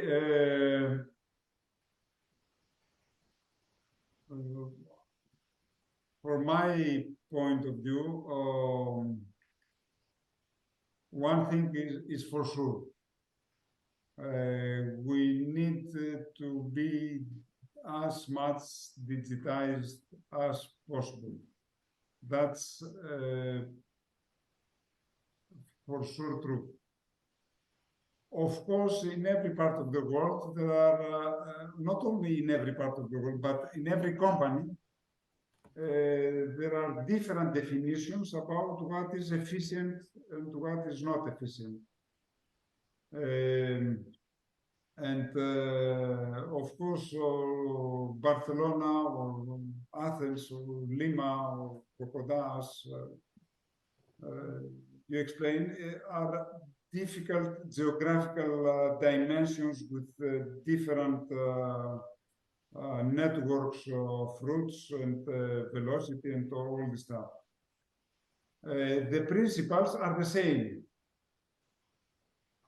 You need to be sure that you delivered on time, in full. That's universal. As Lycurgos can. No, I have to comment on that. You know, as a user and as a logistics provider, the first thing that you need to be sure is what tool you will choose. You have to choose a tool that covers your needs. And if you are a logistics provider, there are a lot of different needs. You know, we support multinational companies, local companies, and all the logistics providers do the same. So they need to have a tool that is flexible, apart from reliable, of course, flexible and adjustable. You know, indeed, there are some differentiations between Athens and Bogota and Lima and everything, but the main principles are the same. So if you have more heavy traffic in one location or not, or having less space to park or not, again, there are some areas in Athens and Bogota and in Lima that are the same for me. So having a flexible software system, digitalizing of course, and be able to capture all this differentiation of all these cities, because you know there's not only one city. Kostas has presented in an island, a big city in the east part of Greece, but again an island, so a smaller city. So the tool needs to have the capability to capture all these different requirements in each city in order to be as flexible as needed to support the business. And it's not only the GPS, it's not only the monitoring, it's also reporting, it's also data. You know, it's also be able to share this information to your vendors, customer of us, and to the end recipients, the customer of our vendors. So it's much of importance to choose the right tool. Mm-hmm. And what about the tool to be user friendly or not, to be not flexible in the way that the tool works? Not only this, that to be easy to be learned, to be easy to be used, to be used, I don't know, to import, export data from another information systems. What about from your point of view? Could you explain about this? Let me comment again on that. You are absolutely right. This is part of the assessment. The tool needs to be friendly, at least. They need to export reports at least in an Excel file, which is common all over the world. So yes, the user-friendly part of the tool is very important, very important. And one more comment from my side, and I will give the gentleman to discuss if they want some more. You know, the difficult part is that you must choose the right tool because the changing the tool, it's very difficult. Moving from one tool to another. So having a telematic system that need to be changed because they don't cover your needs anymore, it's very difficult. So choosing the right partner and the right software is the most important thing. So what I'm proposing is ask users that they do use these tools, ask the recipients if they are able to receive the information needed, and choose the right tool again. And I'm a telematic user and I'm a very fan of this tool, so that's why I'm saying that. I'm very happy to have this tool in order to capture all 300 tags that we use 300 different vehicles in Greece. So we need to show everything every time. I think what about, interoperability is going to play a huge role on that. I mean, in the near future, hopefully, a lot of things will be standardized, especially interfaces and the things like Hugo said. So this will really change the feeling and the interaction and the way that these tools can be used. Of course, today this is not the case, and you see that different tools are totally different and proprietary and without a lot of capabilities for interaction, and many of them are totally different from each other on the level of user interaction, at least. And this creates problems, and that is why standardization and interoperability, all these type of things are quite important. And I think this will really address the issue that you are correctly mentioning here. and what about the reaction of the team in the companies where these tools are implemented? Because somebody could think that this tool will take his workplace, and probably after 20 years working in this company with a manual procedure to manage the distribution network, today they buy a new tool and the tool will sit in my chair in a few days or weeks. How we can manage these reactions, because at the end of the day are human reactions. Yes, they are very human reactions, and let me tell you that the tool itself is not going to replace someone. However, someone who knows how to operate a tool is going to replace someone who does not know how to operate a tool.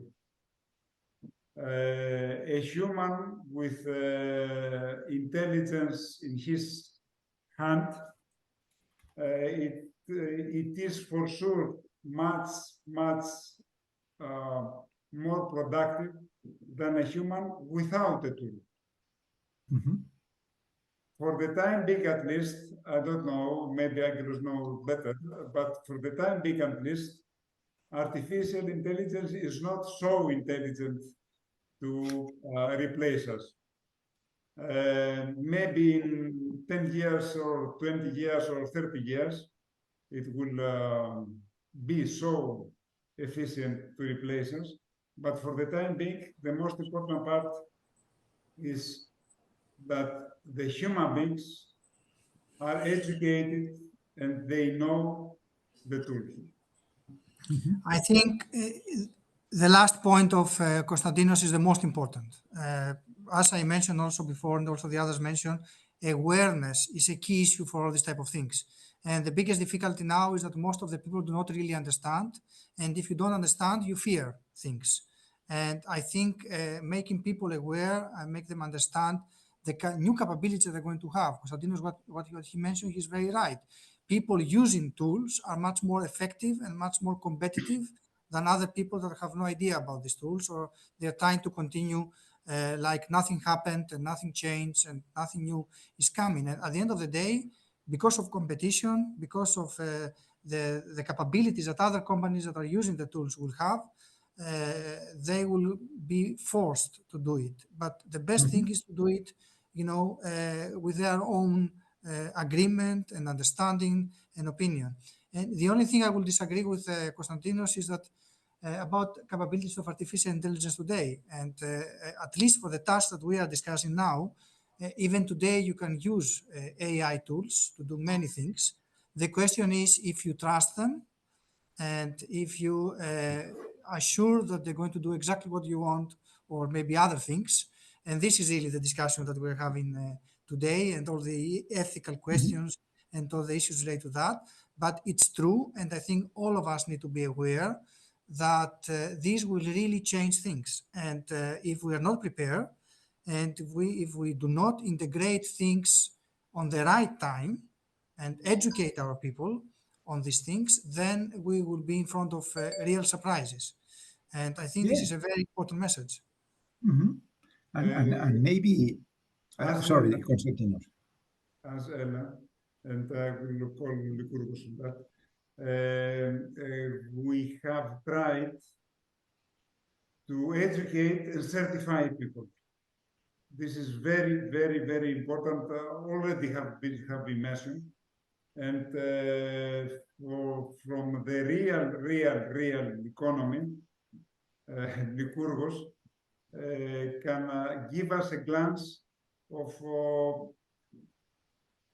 this everyday stories and thinking about replacing from technology and all this stuff, and how he, as a manager in the biggest company, can go with this task every day. Mhm. Well, there is always a resistance to change, always.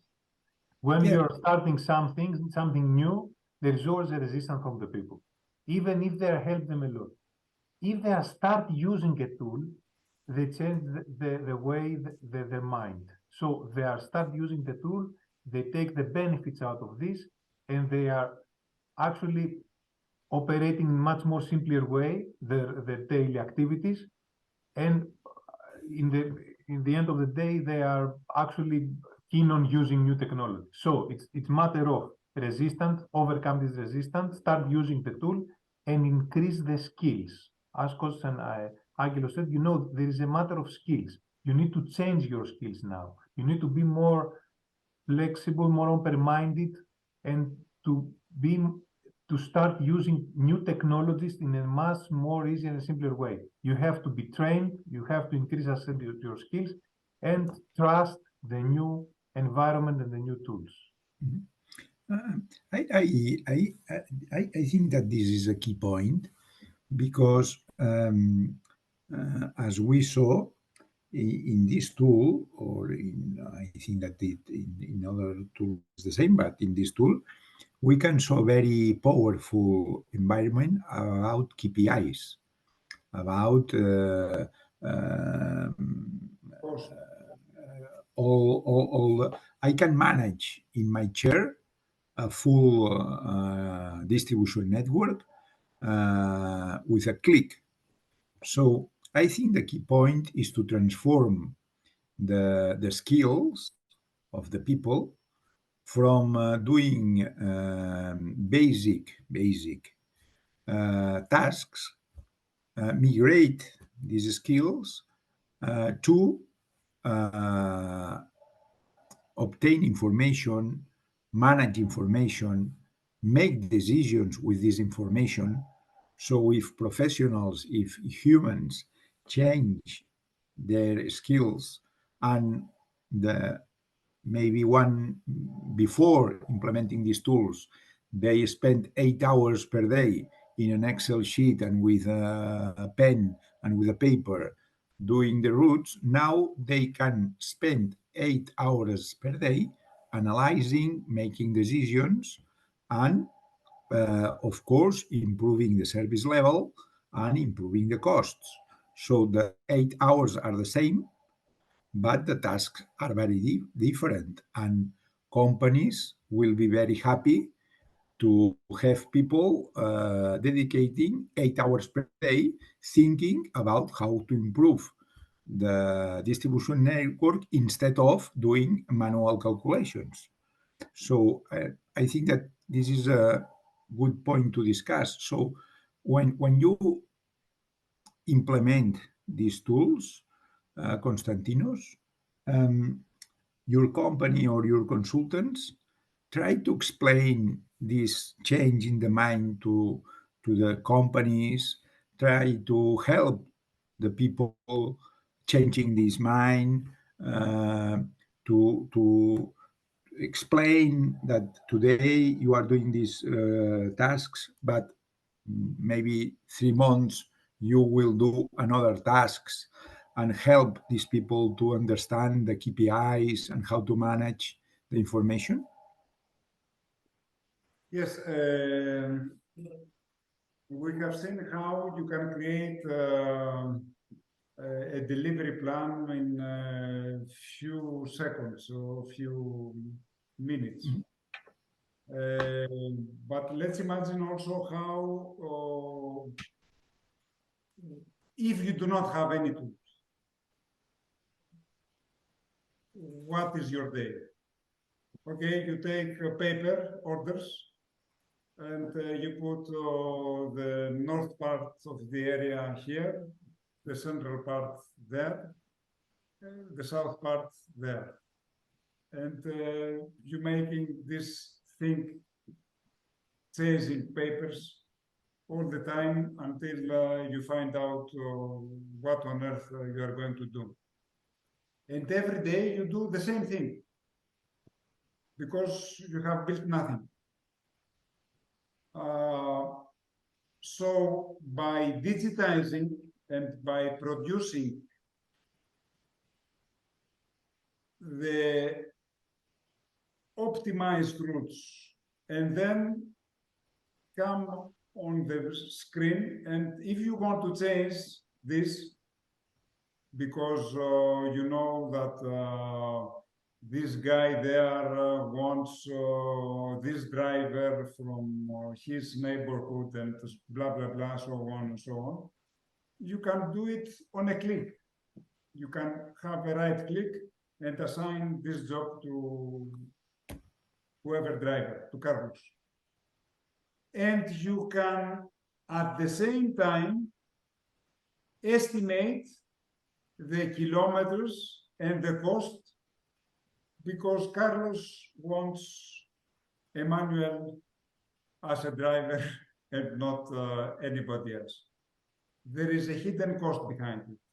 If you digitize everything, and this is the message, you can deal with much more clever problems and much more substantial problems than the problems you have with doing just a dummy, let's say, dispatching story that you are doing every day, just because you cannot do any better and you cannot build on knowledge.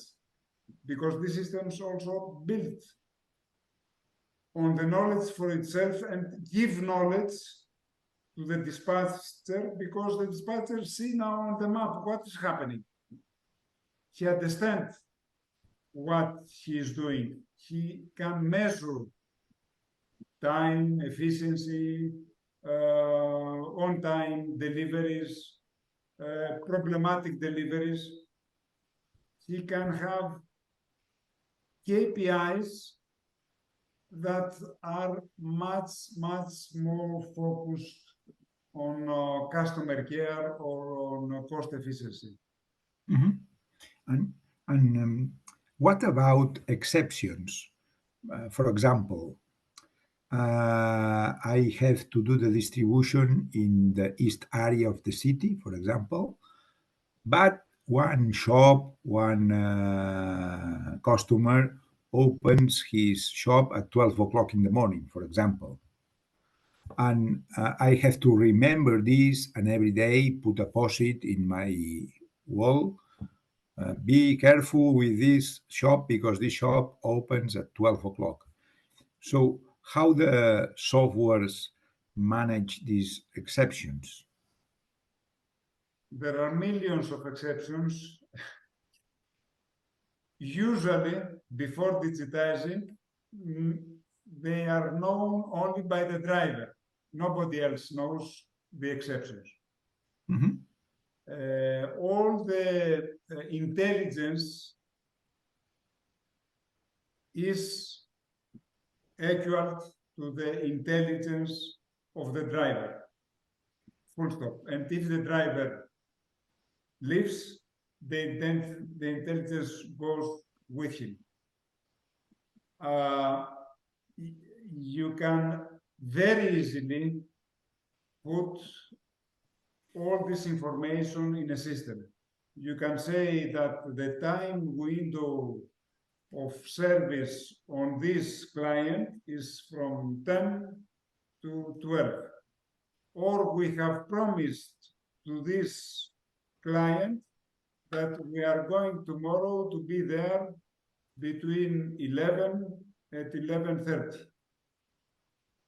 The system can recognize, understand and calculate the optimal route subject to time constraints or quantity constraints or capacity constraints. Mhm. And the tool learns by himself. That is, I have no constraints in the tool. Monday, I try to do the distribution and I arrive late at this point. Okay. On Tuesday, the same. On Wednesday, the same. And after 10 days, the same. So the tools can change his mind, I don't know if mind, his algorithm, and say, okay, I am wrong. If I do the distribution as I have done the last 2 weeks, always I will arrive late there because I don't know what. So the tool can understand this and change the way of calculation. The tool has just introduced artificial intelligence, because what you're talking about is artificial intelligence in order to solve this kind of problems. However, the, artificial intelligence is not here the last 6 months. It's Yeah. some years, actually. And we do have some kind of artificial intelligence and machine learning in this story. Okay. There are two major things that concerning time. There are two major factors: the traveling time from A to B, and the visiting time when you go to B. How long does it take to serve? Okay. When you plan, both are assumptions, are not reality. You assume that your velocity is, let's say, 22 kilometers per hour, the travel time, and you assume that at the particular client, you are going to spend 10 minutes to serve. Then it comes a reality that the velocity actually is 20 and not 22, and that makes 10% difference. It's not small difference, actually. And it's not 10 minutes, it's 15 minutes, and this is 50%. Okay. And then it comes statistics. If you see at this client that you have an average time of 15 minutes, oh, why on earth you put the assumption of 10 minutes? Okay. And then comes artificial intelligence. Angelos can tell you more about that because he knows more about the future. Okay.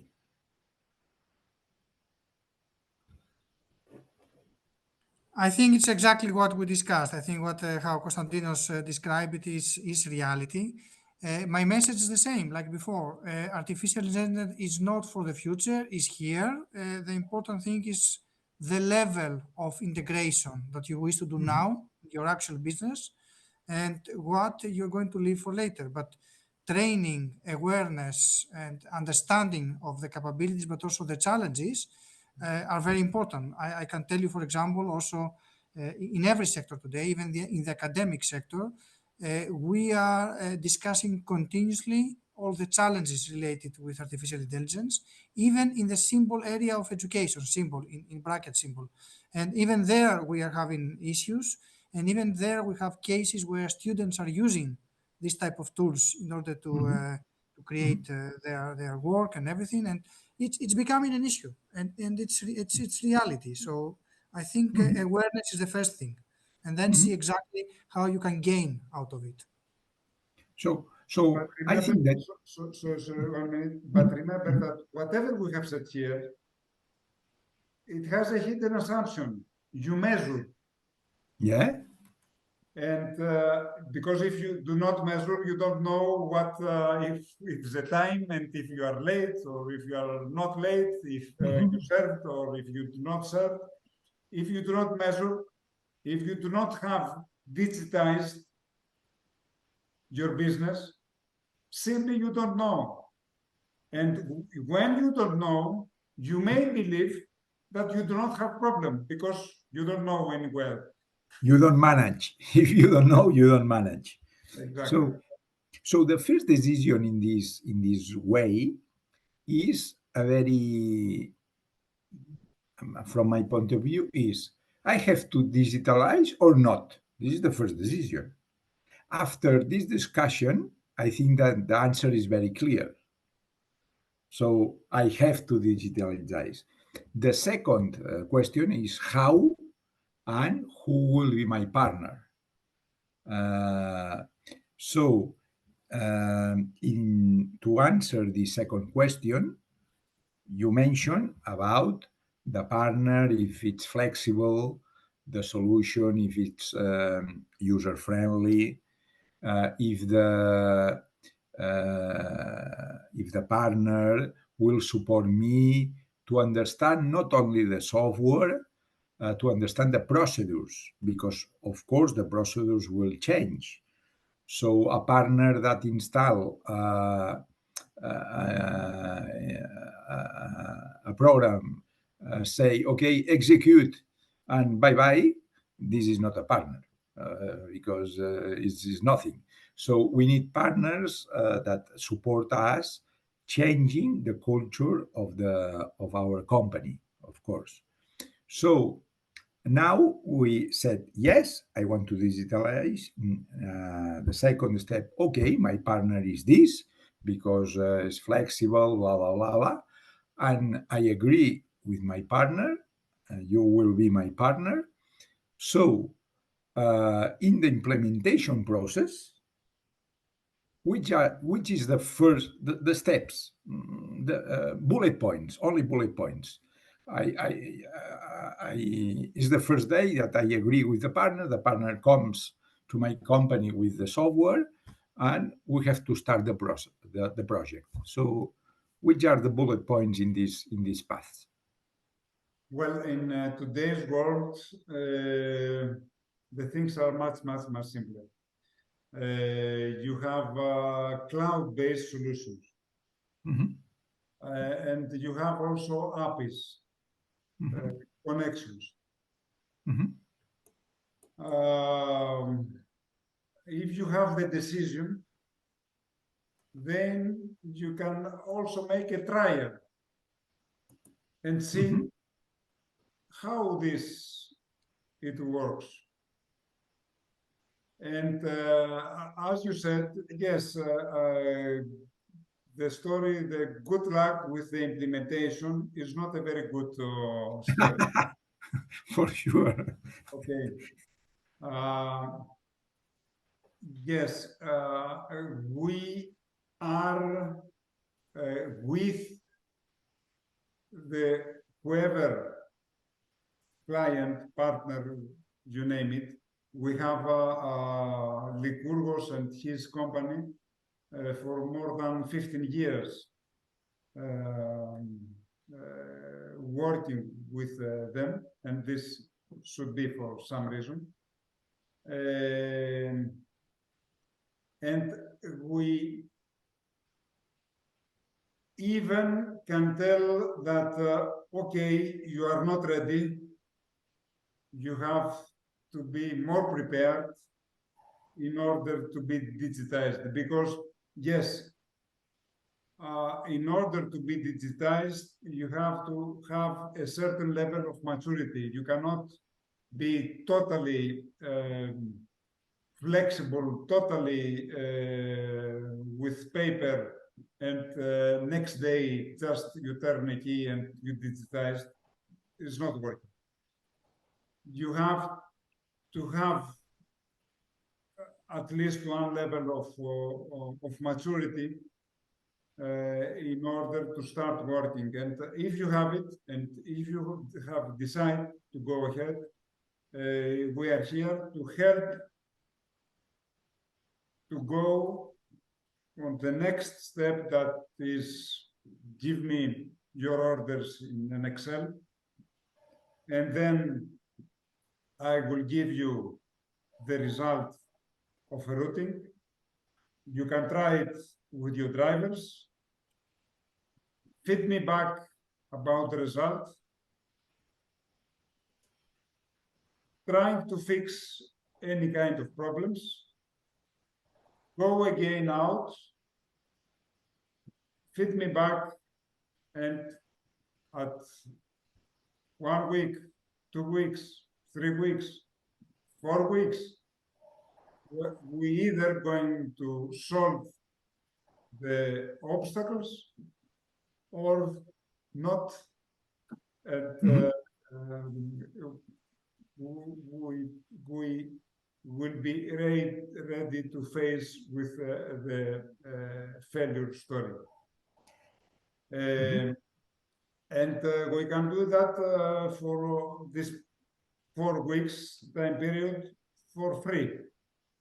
Ah, okay. As It's a demo, just a trial, as a pilot, just a trial or a pilot. Okay. as a pilot, as trial. Mhm. So it, So you as an expert, the first step is you are not prepared or yes. From our point of view, don't try because you are not prepared. Do this, do this, do this, do this, and after doing this, we will talk again. Okay, thank you very much. After 6 months, I've done all the tasks. Okay, let's see. That's right. You did all the tasks. After this, do a trial, maybe in with one route, with 2 routes. I don't know. with Not four in weeks, the we don't care. We don't put a constraint. You can do it with 5. no, but it seems prudent. I don't know if it's correct. It seems that makes sense to do this trial with a part of my distribution network, just in case. So after some iterations, maybe 1 month, I learned enough to say, okay, in this part of my network, that's run. So I will implement in all my network, the pilot has finished, the trial has finished. So let's talk to implement and obviously to start the project. Okay. So we start the project, the trial has done, the just has done, we start the project, and after this, which kind of risk could happen, or all the problems appears in the pilot, and after the pilot, all is right. What about your experience? Okay, what we're talking about and what is the most important part is data. Ah, okay. If a company is mature or not depends on data and the time the data is available for routing. Okay, these are 2 major things. And of course, somewhere back there is also the warehouse, but this is combined with the time of the data. Okay. So we have tried and to make the whole story as easy as possible in order to minimize the risk and the effort from the potential partner client to get into the digital routing and optimization story. We give consultancy, we give trial period, And after the trial period, then we have fixed that the solution is working. Okay. Okay. So after the trial period, then there is the support period, which means that okay, one thing is invoicing. We have to be paid somehow.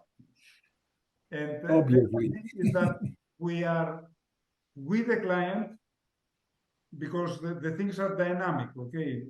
If they change, and they may buy a new warehouse and may have a new channel to service, and they want a different kind of routing. How we can help them to do their extra business in this extra service. So we are still remain with the client and we develop with him and we grow with him. So we come back to the issue that starting Lycologus said that it's important to choose a good partner, not only a software company. I have to choose a partner because maybe I will with him, I don't know, 20 years. And my company and my network will change along these years. And I have somebody in my side that can change the software, maybe with his experience in other companies, explain me, okay, in the 5 years ago, the things well done in that way, but nowadays things are changing. So be prepared to change. So a partner, it's not only a supplier. Maybe the partner has to go one step in front of you, opening the path. What do you think about this? Well, A partner is first of all, behind? as a user, first of all, the pilot captures at least 80% of the issues. And yes, after that, there is a hypercare period where you discuss again all the requirements, visit again every single need, and you adjust to this need or to this requirement. Now, moving to your question, you said that, well, the most important is a two-way communication. We either discuss with Konstantinos and the company what the new requirement is and what we need, and they need to adjust to this need, or when another company or the environment, the market itself, ask for Konstantinos to prepare something new, to develop something from scratch, he needs to inform us as well. And we may take the benefit as a best practice for this new development, for this new technology. So it's a two-way communication. We will discuss with him the new requirements, and he will inform us about a new technology that he had actually developed in the system. So in that way, we can say that they are your I&D department, a part of this. Sure. Okay. So step by step we have now. And what about the communication, the inside communication between drivers and headquarters? We saw that we can communicate by the mobile phone. The delivery is done, incidents, no incidents, blah, blah, blah. So the drivers can think that they have more control, that, oh, before this, I take a coffee in that bar. Now I cannot take the coffee in the bar because a big A is watching me in the sky. I cannot do nothing that I cannot. I have to work and work. How is your feeling about this? Let me answer that. Well, first of all, having a GPS system and a proof of delivery system may reduce the need of constant communication with the driver. This is the first one. And regarding your question, of course, we will allow the driver to stop for a coffee break. Of course, he may need to ask, he don't need to ask about that. He has to inform us at the end of this route that I stopped for 15 minutes, for 20 minutes, half an hour to have a coffee. This makes sense. We are not, we are not punishing anyone. This is part of our everyday life. But yes, having all these systems reduce the needs for communicating with the driver a lot of times during his day. So it's much more easier to get all this information through the system without calling him, without asking him for something. Actually, the driver, I totally agree with the Cruz in a way, but actually the driver, it's one of the key players. It's It is. the major player. He's the guy that in the e-commerce, the last customer is going to see and picture his face as the company that served. Not only the last, but the only. The owner. The only, yes. And All at the same time, we lack drivers. We do not have drivers, actually. We beg for drivers to come and work. Yes. Okay.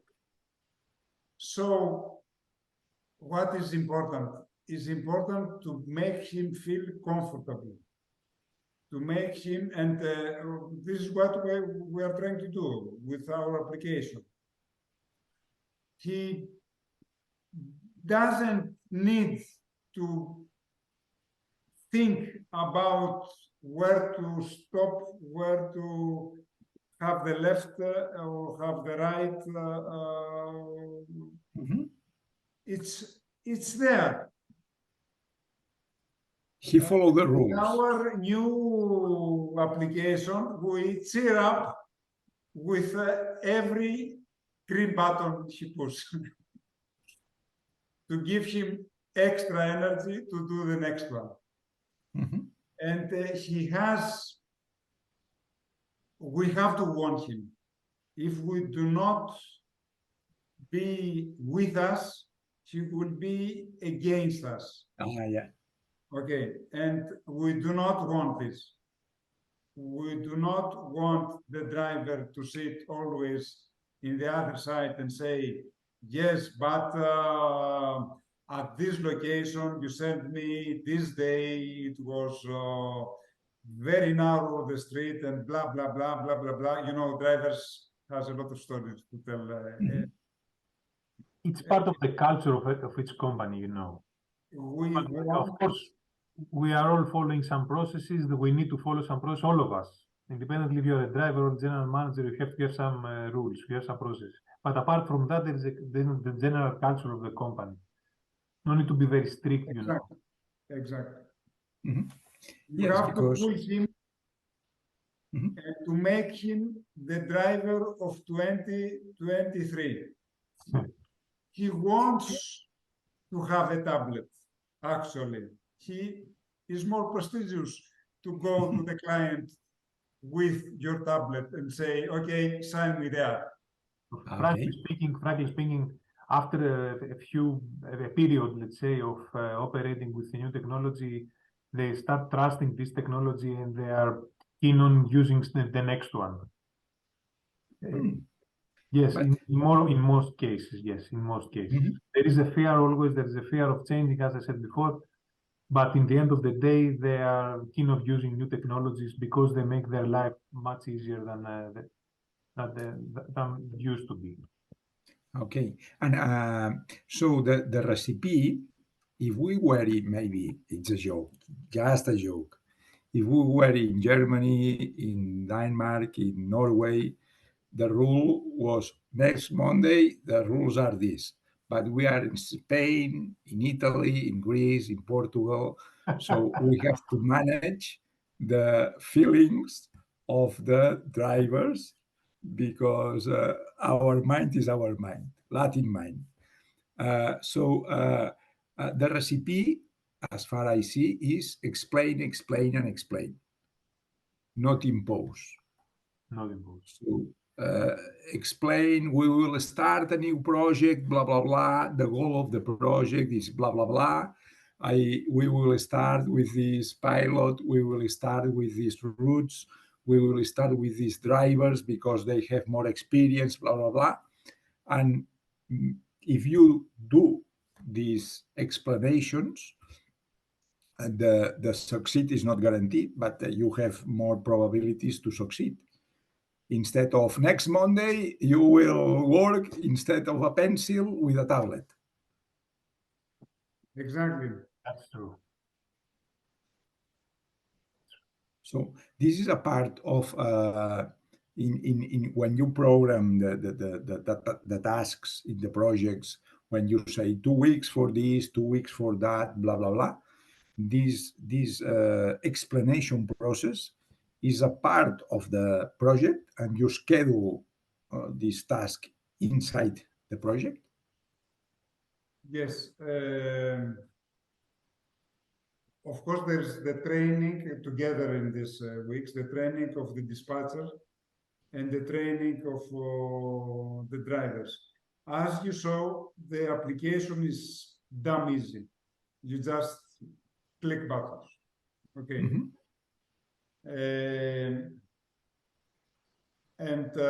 Okay, in nowadays, there are more smartphones than people on the earth. So it's not a technology that is new, is likely. Everybody knows everybody. Okay, 80% of the people knows what is an application in a smartphone and how I can operate in a smartphone. So if you have this level, and you know that you have a smartphone and you have Google or Facebook or whatever you have, or TikTok or whatever you have, means that you are already educated and you have to have just an extra not mile, meters to go to the application and use it. Okay. The story is to explain to the driver that this is not against him. Oh yeah. This is to help him. So this is change management. Exactly. It is his mobile office. Today's driver has a mobile office. Okay. Okay. Okay. Okay. And so after this, we agreed the pilot, we ran, all is working in the good way.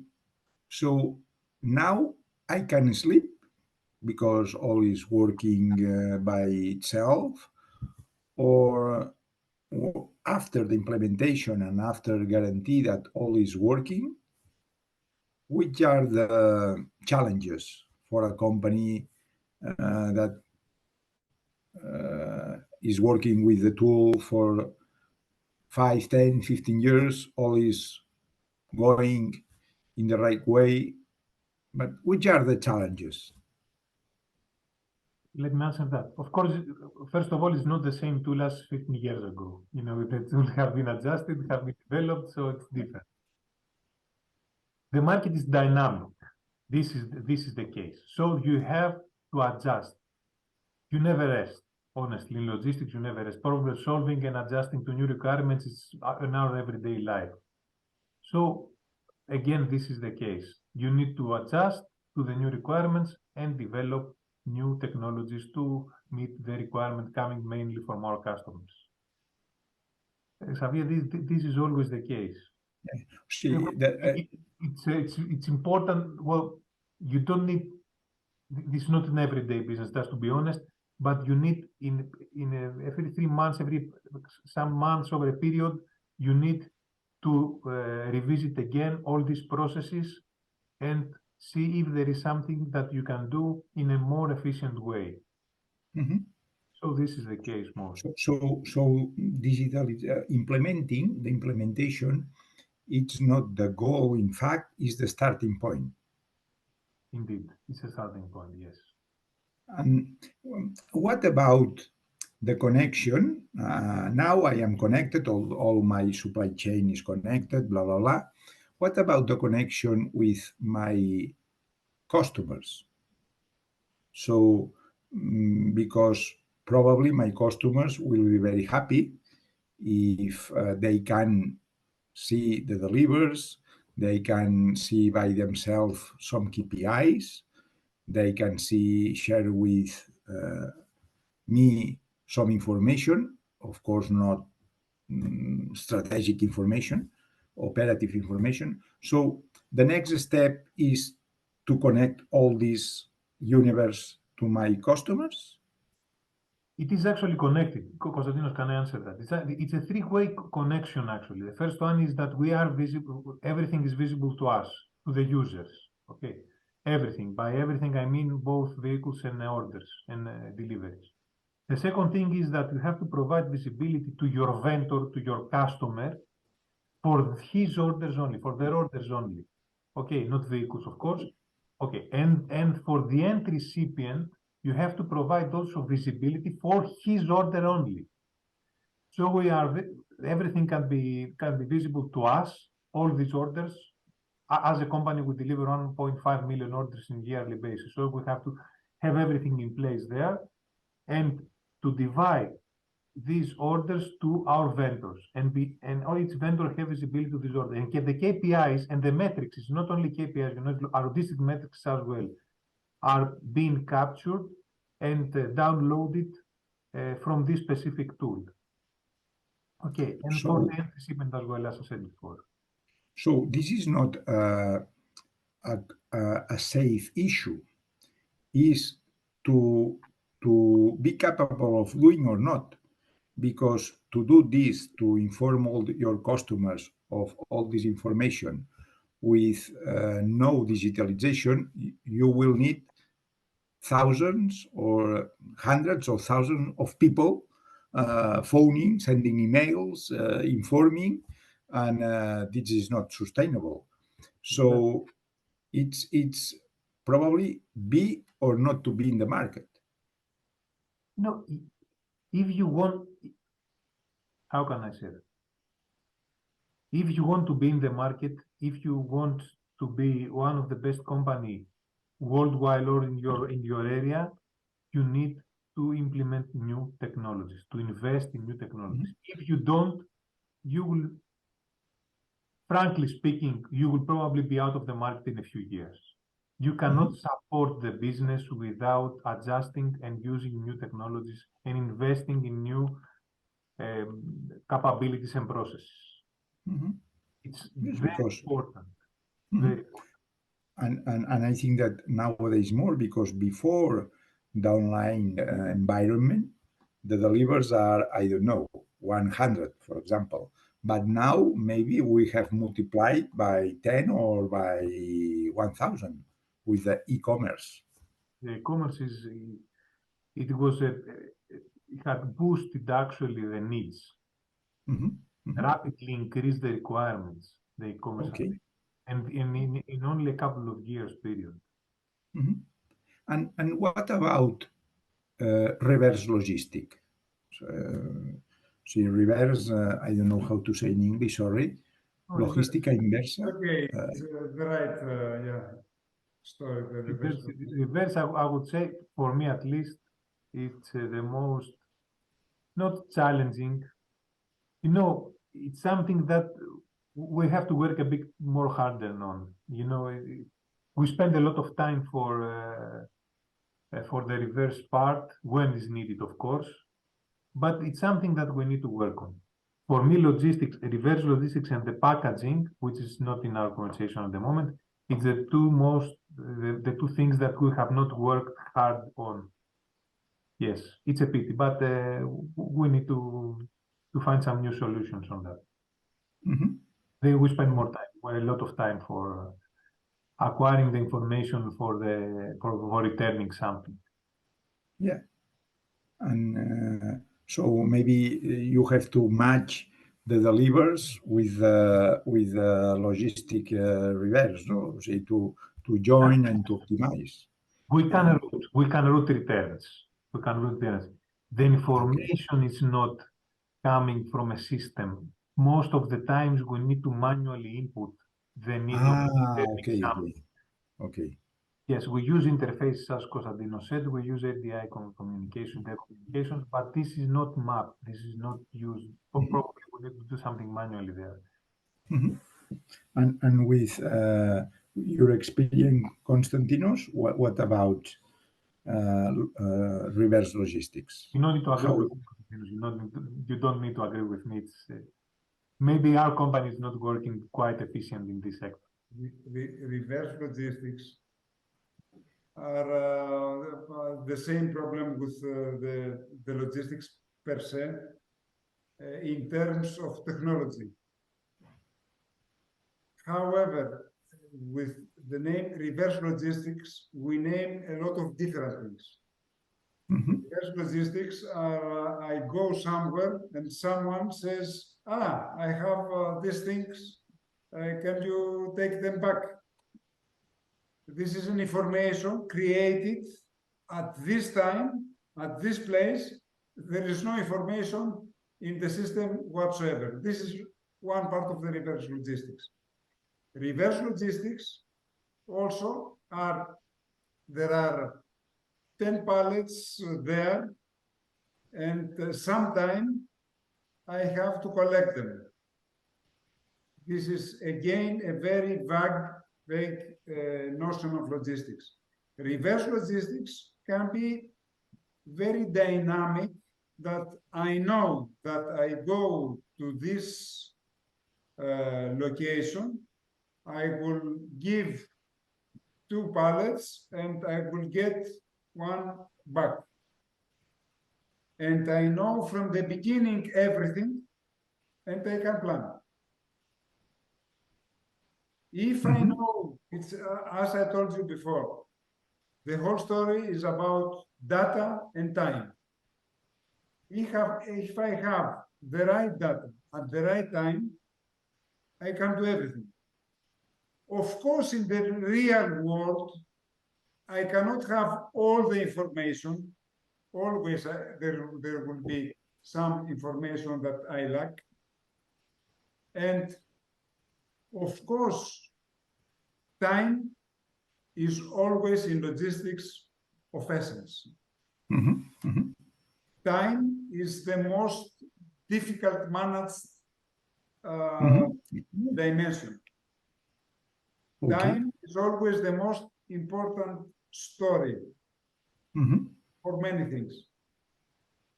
So I think that we talked about the goal of this workshop webinar is not to explain a tool. The real goal is to explain how the digitalization can help companies in their competitiveness. Okay, of course, we saw a tool, but I think that from all the people that shares this time with us, after this we will send, of course, the webinar, a little document with the conclusions. I think that the real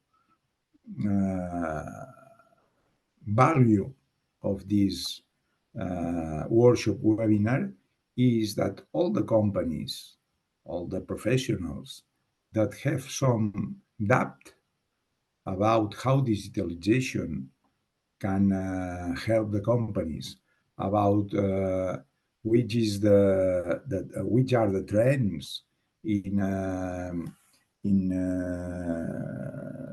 urban distribution that we will have, which are the challenges.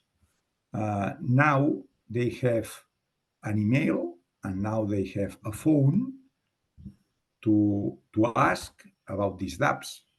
Okay, it's not a phone to say, okay, I want this tool or that tool.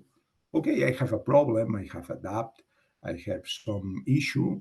I am thinking about digitalization of my distribution network. And before today, I maybe don't have anybody that can help me in that decisions. So the important thing is tomorrow you will have somebody that can help making these decisions. So I think that we spend a lot of time, not a lot, we spend time trying to share an holistic view about distribution in cities. We are, ILA, Telenavis, ISIL, are working on generate more webinars in that way, maybe trying to go deeper in all the concepts. Today is a general overview, but for sure we can do a specific about logistic inverse and a specific about some other issues about how to share information with the customers. I don't know what. But my recommendation for all the people that have shared with us this time is to think about all these concepts, to write in a paper, and to identify some doubts that they have after this webinar. And after this, send or share these doubts with Telenavis, with ICIL, or the way that is more efficient for everybody. So I don't know if the speakers want to summarize in a couple of minutes, everybody, a couple of minutes, all of you, the main concepts. After this, we will open the microphone and the chat about your doubts. And after this, we will summarize all of this in a document and we will share with all of the people that had attended to the webinar. So I don't know, Constantino, if you want to start summarizing in a couple of minutes the main concepts. The main concepts are, I hope I have made new friends from South America and Europe. I would like to connect. Digitizing is not a question, is a must-have situation.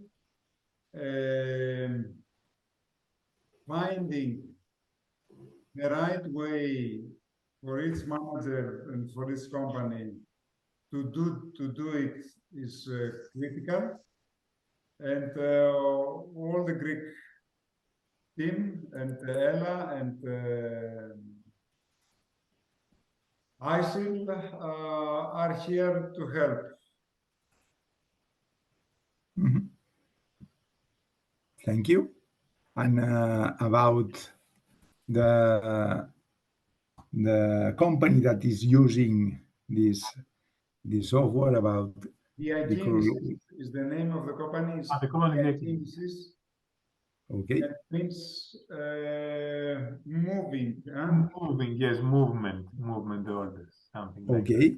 So thank you very for- much it was an excellent discussion. Thank you very much for joining here, for listening to us. Of course, as Konstantinos says, technology digitalization it's not something that we need to discuss for. It's a necessity. Choosing the right partner, setting the requirements, and be flexible, adjust, add new skills, and of course, follow the trends, follow the future trends. That's all from my side, and thank you very much.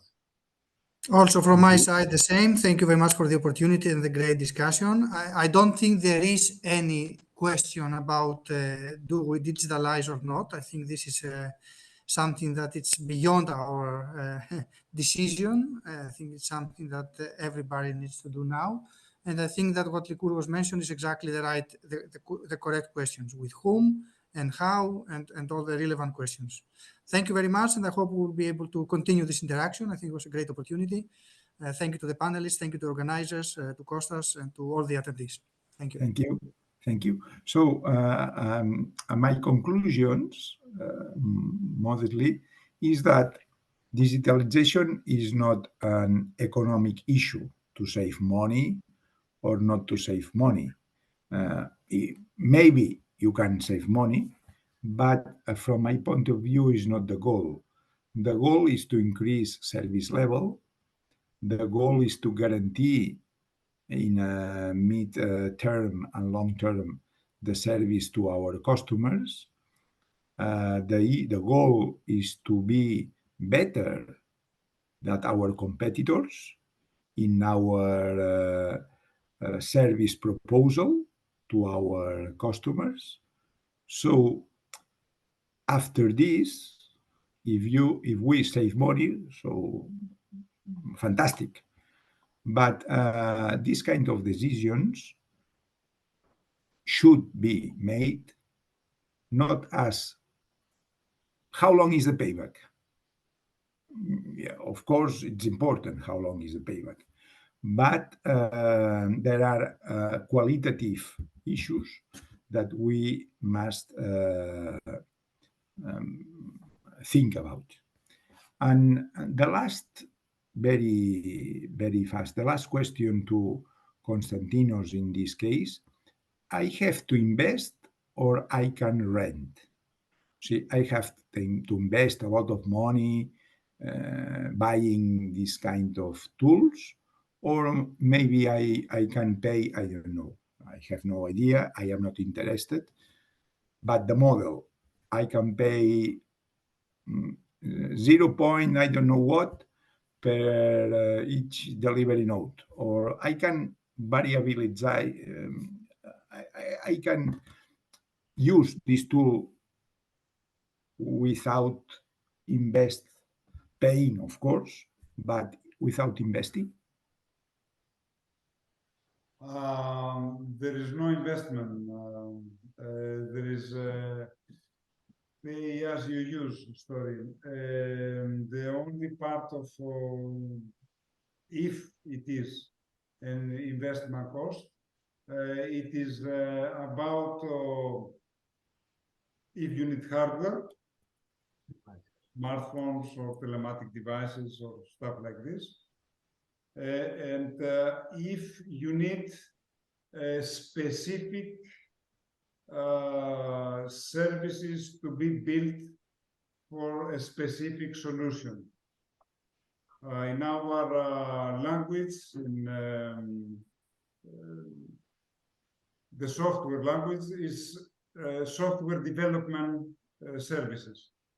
It is not for medium or small-sized companies. Usually there are not such needs. For big operations with multiple hubs, with many connections, with many clients, there is an investment for services after analyzing what will be connected with what and how we are going to do it. But for the medium-sized or small companies, this is not usually an issue. Mhm. So the whole story is very easy.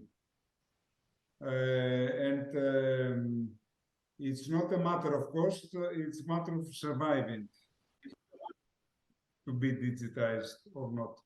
It's like Hamlet, to be or not to be. Okay. Okay. To Okay. be in the okay. So thank you very much.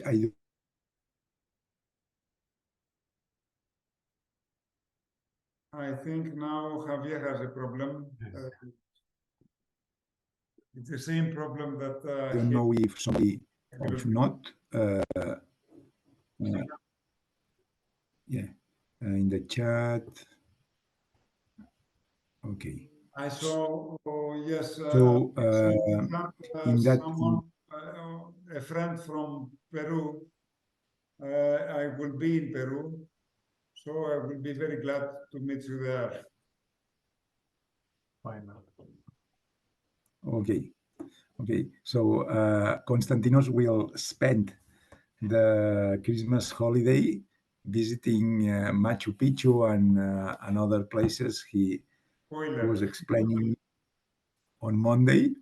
So if somebody wants to contact with him in person, have a 10-day slot to do. Okay, so thank you very much, all of you. We will prepare some little document summarizing all the concepts.